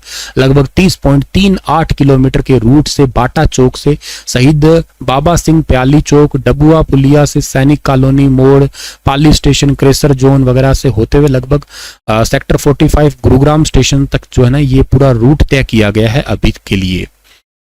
इसके अलावा है कि नशीली दवाओं के सेवन व अवैध तस्करी के विरुद्ध अंतर्राष्ट्रीय दिवस पर किस जिले में राज्य स्तरीय कार्यक्रम किया गया? तो ये राज्य स्तरीय कार्यक्रम पंचकुला के अंदर किया गया, अभी हाल ही में 26 जून 2023 को किया गया था ये कार्यक्रम। Red cross society state branch के द्वारा 5 दिन का राज्य स्तरीय youth red cross adventure camp जो है ना, उसमें किसे सर्वश्रेष्ठ यूथ कोऑर्डिनेशन अवार्ड मिला? तो ये मिला साहिबा को, याद रखना, बेस्ट यूथ कोऑर्डिनेशन अवार्ड मिला है। हरियाणा के कुरुक्षेत्र यूनिवर्सिटी के जो वीसी हैं सोमनाथ सचदेवा के द्वारा जो है ना ये प्रोफेसर जो सुष्मिता ने साहिबा को कुरुक्षेत्र यूनिवर्सिटी की रेड क्रॉस की पूरी टीम के द्वारा जो है ना इनको ये अवार्ड दिया गया। हालांकि इसी टीम से रिलेटेड है ये। और रेड क्रॉस का एक क्वेश्चन आया था एचटेट के पेपर में, इसके चेयरमैन कौन है? इसके चेयरमैन हरियाणा के राज्यपाल ही होते हैं, और इसके जो वाइस प्रेसिडेंट होते हैं वो मुख्यमंत्री होते हैं। इसके वाइस चेयरमैन का नाम श्रीमती सुषमा गुप्ता है, और इसके general secretary doctor Mukesh Agarwal हैं। हरियाणा पुलिस कर्मियों के लिए कितने रुपए तक मासिक मोबाइल भत्ता दिया जाएगा? मासिक मोबाइल भत्ता जो है ना वो दिया जाएगा इनको, ठीक है ना। तो इस सवाल का ठीक आंसर जो है ना वो क्या रहेगा आपका यहाँ पे, ठीक है। इस सवाल का ठीक आंसर रहेगा 400 रुपए। इनको हर महीने 400 रुपए दिए जाएंगे, ये भी बात आप लोगों को यहां से याद कर लेना है डियर, ठीक है ना। अगला सवाल हमारा है क्या कि हरियाणा पुलिस के जो डीजीपी है इनका नाम आप जानते हो? डीजीपी ये फोटो में दिखाई दे रहा है, ठीक है ना, ये है पीके अग्रवाल, प्रशांत कुमार अग्रवाल है ये, ठीक है ना, याद रखना आप लोग। और इनको भी रिटायरमेंट दी जा रही है थोड़े दिनों के बाद में ही, समझिएगा अभी 15 अगस्त के आसपास ये रिटायर होने वाले हैं। डीजीपी हैं प्रशांत कुमार अग्रवाल, ठीक है। अगला सवाल आपका क्या है सर, हरियाणा में सीएम ने कौन सा मोबाइल एप्लीकेशन लॉन्च किया अभी हाल ही में? तो सीएम ने मोबाइल एप्लीकेशन लॉन्च किया प्रहरी नाम का एक मोबाइल एप्लीकेशन लॉन्च किया है मुख्यमंत्री जी ने, ठीक है। ये मोबाइल एप्लीकेशन क्या है कि हरियाणा के अंदर जितने भी आपके ये नशे वाली दवाइयां, नशा तस्करी वगैरह होती है ना, उसी को कंट्रोल करने का ही एक मोबाइल एप्लीकेशन है आपका ये। इसके अलावा किस जिले में घग्गर नदी में फंसी महिला को बचाने के लिए लोगों के लिए मुख्यमंत्री ने मनोहर लाल ने पुरस्कार स्वरूप 31,500 लिखना चाहिए था, ये गलत लिख रखा शायद मैंने, 31,500 रुपए का मतलब इनाम, 31.5 नहीं सॉरी माफ करना, लिख तो ठीक रखा मैंने, 3 लाख 3.5 लाख लिखना चाहिए था, ये शायद कुछ लिखा ही गड़बड़ है, 3,15,000 है, ठीक ही लिखा है मैंने, कोमा वगैरह, 3,15,000 लिखा तो ठीक है, मेरे को 3.5 लग रहा था ये, ठीक है ना। सर इतनी एप्लीकेशन क्यों लॉन्च करते हैं, याद करनी पड़ती है क्या कर सकते हैं। एक्चुअली पता क्या, आपने पंचकुला के अंदर देखा होगा, एक महिला ना डूब रही थी, लगभग 70 साल की महिला थी, संगीता बजाज, गाड़ी लेके, आजकल लोगों को ना शौक चढ़ा हुआ है कि थार लेके आए हैं, 4x4 लेके आए हैं, ये लाए हैं वो लाए हैं, कितना ही पानी भरा हो उसके अंदर से निकाल देंगे। दुनिया आपको पता है ना आजकल माचो भी तो बहुत बनती है, फंस गई पानी के बहाव में, डूबने लग गई। इसके लिए लगभग ये 15 लोगों ने, ठीक है ना, बचाए, उनमें से एक महिला भी थी। इन सबको 3,15,000 रुपए दिए, लगभग 21,000 रुपए पड़ जाएंगे इनके सबके, ठीक है ना, ठीक है। चलो खैर आगे बढ़ते हैं। तो हाल ही में सीएम के मीडिया सलाहकार कौन बने? अमित आर्य बने हैं ये, ठीक है ना, मीडिया सलाहकार सीएम के, मुख्यमंत्री के। स्पेशल ओलंपिक वर्ल्ड गेम में किस जिले की छात्रा मुस्कान ने गोल्ड मेडल जीता? ये रोहतक की है छात्रा, इनको मिला है अभी हाल ही में गोल्ड मेडल मिला है डियर, ठीक है ना। आगे बढ़ते हैं हम लोग अगले सवाल की तरफ कि बल्लभगढ़ से पलवल तक प्रस्तावित मेट्रो कॉरिडोर की लंबाई लगभग कितनी होगी? अभी मैंने बताया था ना, तो ये बल्लभगढ़ से पलवल के बीच में जो है ना वो 24 किलोमीटर की लंबाई है। पहले इन्होंने 30 किलोमीटर के आसपास कही थी, बाद में प्रस्तावित 24 किलोमीटर फाइनल इसका रूट डिसाइड किया था इन्होंने। इसके अलावा 106 साल की उड़नपरी दादी, क्या बात है, सवाल तो ये है मोटिवेशन का वैसे देखा जाए तो। 106 साल की दादी है, इन्होंने अभी रिसेंटली गोल्ड मेडल जीते हैं, 2 गोल्ड मेडल जीते हैं। दादी को प्रणाम पाए लागू दादी, ठीक है ना। ये दादी 106 साल की हरियाणा के चरखी दादरी की रहने वाली है, रमाबाई नाम है इनका, ठीक है ना। दौड़ लगाती हैं, भागती हैं, 106 साल की दादी है ये। 5 साल की उम्र से लेकर 106 साल के आयु वर्ग के 800 से अधिक खिलाड़ी इसमें भाग लिए थे। दादी ने भाई उड़न परी क्या ही करते हैं। एक दादी और थी, अगर किसी को याद हो, थोड़े दिन पहले मैंने एक सवाल पढ़ाया था शायद आपको, दादी भगवानी देवी करके, थोड़े दिन पहले एक सवाल और भी पढ़ाया था शायद मैंने आपको। एक दादी ये होगी रमाबाई अब, ठीक है ना। चैंपियन दादी के नाम से हर रोज 4 किलोमीटर चलने का अभ्यास है, क्या बात है। 250 ग्राम घी का चूरमा, दूध दही का खाना रोज का है। बेटा बहू भी गोल्ड मेडलिस्ट है। सारे घर के लोग भागते ही हैं एक दूसरे के पीछे, या मैदान पे लड़ाई कर करके भागो, बढ़िया है। लड़ाई नहीं करते ऐसे लोग, मजाक कर रहा हूं मैं, ठीक है ना। मोस्ट रिस्पेक्टफुल पर्सन कह सकते हो ये लोग तो। मैगजीन के सर्वे के हाल ही में रोहतक पीजीआईएमएस जो है ना, उनको कौन सा रैंक मिला है? तो उनको रैंक मिला है अभी 29वां रैंक मिला है अभी हाल ही में। पीजीआई के सर्वे में देश भर में 29वां रैंक मिला है इसको। जुलाई महीने में गुरुग्राम में हरियाणा में G20 बैठक होगी। 2 बैठकें होंगी, एक तो 3 से 4 जुलाई तक होने वाली है, दूसरी होगी 13 से 14 जुलाई को होगी। 2 बैठकें होंगी ये। अमृत सरोवर मिशन के तहत अभी रिसेंटली 98.60% का काम पूरा कर लिया। हरियाणा में अमृत सरोवर 1627 अमृत सरोवरों का काम पूरा हो गया। 1650 बनाने हैं, बाकी भी बना देंगे 30 जून तक कहते लगभग। इस योजना की शुरुआत सोनीपत के नाहरा गांव से हुई थी, ये भी याद कर लेना है डियर, ठीक है ना। अगला सवाल है कि अगला सवाल, हरियाणा के किस जिले में भारत की सबसे बड़ी लॉजिस्टिक एकेडमी भी बनेगी? तो हरियाणा के अंदर सबसे बड़ी लॉजिस्टिक एकेडमी बनने वाली है पलवल के अंदर। पलवल के जो आपकी यूनिवर्सिटी है श्री विश्वकर्मा कौशल विश्वविद्यालय, यहाँ पे लॉजिस्टिक का मतलब है सामान को इधर से उधर लेके जाना, जैसे फ्लिपकार्ट अमेजोन से आप कुछ मंगवाते हो ना, उन्हीं से ही है डियर, ठीक है ना। चलो अब दादी ही जीतेगी सर, हम जैसे सो थोड़ा सा चलते ही हाय हाय करते हैं। 6 लाख से ज्यादा इनकम है उनकी, नॉन क्रीमी लेयर कैसे बनेगी? इसके लिए आप कोर्ट में जाइए सुधीर जी, हमें ना पता इसके बारे में, ठीक है ना। कैसे बनेगी उनके बारे में पता, कोर्ट वाले बताएंगे, ठीक है, हमें ना पता सर जी इसके बारे में, सॉरी। हरियाणा हाल ही में घोषणा के अनुसार हरियाणा सरकार हरियाणा पुलिस को अब गुड वर्क करने पर हर साल कितने अवार्ड देगी? टोटल 30 अवार्ड देगी। कुछ मुख्यमंत्री जी देंगे, कुछ अनिल विज जी देंगे और कुछ पीके अग्रवाल, हालांकि रिटायर्ड हो जाएंगे पर कोई भी होंगे वही पर्सन देंगे इनको, ठीक है। 10 प्राइज मुख्यमंत्री जी देंगे, 10 देंगे होम मिनिस्टर, 10 देंगे डीजीपी इनको गुड वर्क करने के चलते, ठीक है। इसके अलावा उत्तर हरियाणा बिजली वितरण निगम 2022-23 में 71,327 और दक्षिण हरियाणा बिजली वितरण निगम ने कुल कितने कनेक्शन ग्रामीण उपभोक्ताओं के लिए जारी किए हैं? 45,794। ये क्वेश्चन इंपॉर्टेंट है, एग्जाम में आ सकता है ये वाला सवाल, ठीक है। सर मेरे CET 56 में 56 नंबर है लेकिन लिस्ट में नाम नहीं है। लिस्ट आई कौन सी? अच्छा वो जो डिटेल्ड रिजल्ट आया उसमें क्या कर सकते हैं मेरे लाल, इसके बारे में भी हमें कुछ खास अंदाजा नहीं है कि वो क्यों नहीं नाम दिए होंगे, ठीक है। हरियाणा में ढाणियों में रहने वाले लोगों को भी 24 घंटे बिजली मिलेगी, ऐसा सरकार का कहना है भी। हरियाणा में चीनी मिल ने सबसे बाद तक गन्ना पेराई करी, तो इसका रिकॉर्ड जो है ना इस बार मतलब किसने बनाया? ये महम चीनी मिल ने बनाया, ध्यान रखना आप लोग।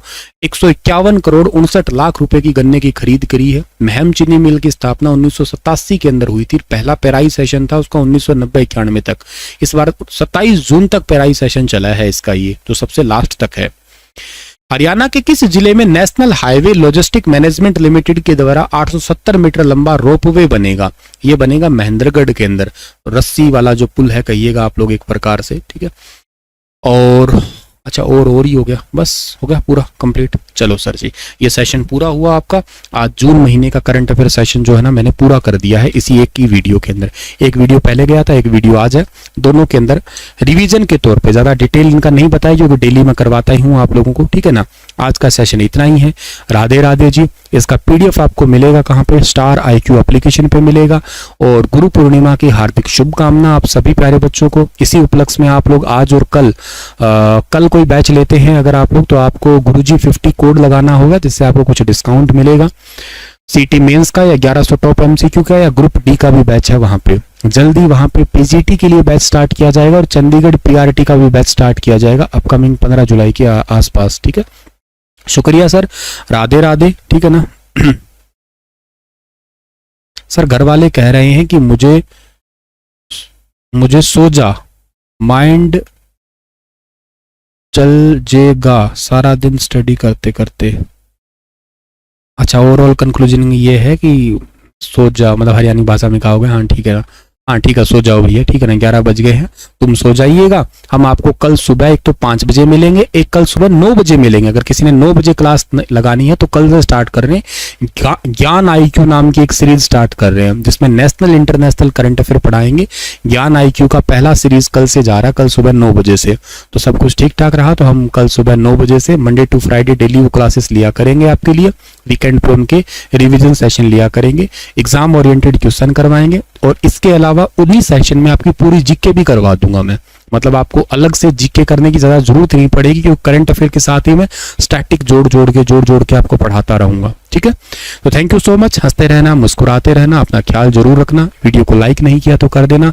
चैनल पे पहली बार हो तो चैनल को सब्सक्राइब जरूर कर देना आप लोग, ठीक है ना। Thank you so much. और कोई बैच लेना चाहते हो, कोई प्रॉब्लम आई है तो स्टार IQ एप्लीकेशन पे मैसेज कर देना या मुझे आप पर्सनली भी पूछ सकते हो, कोई बड़ी बात नहीं है, ठीक है। शुक्रिया भाई, स्वीट ड्रीम्स, राधे राधे। आपको भी अच्छे सपने आए, सपने ना ही आए, सो जाओ तो बढ़िया, ठीक है।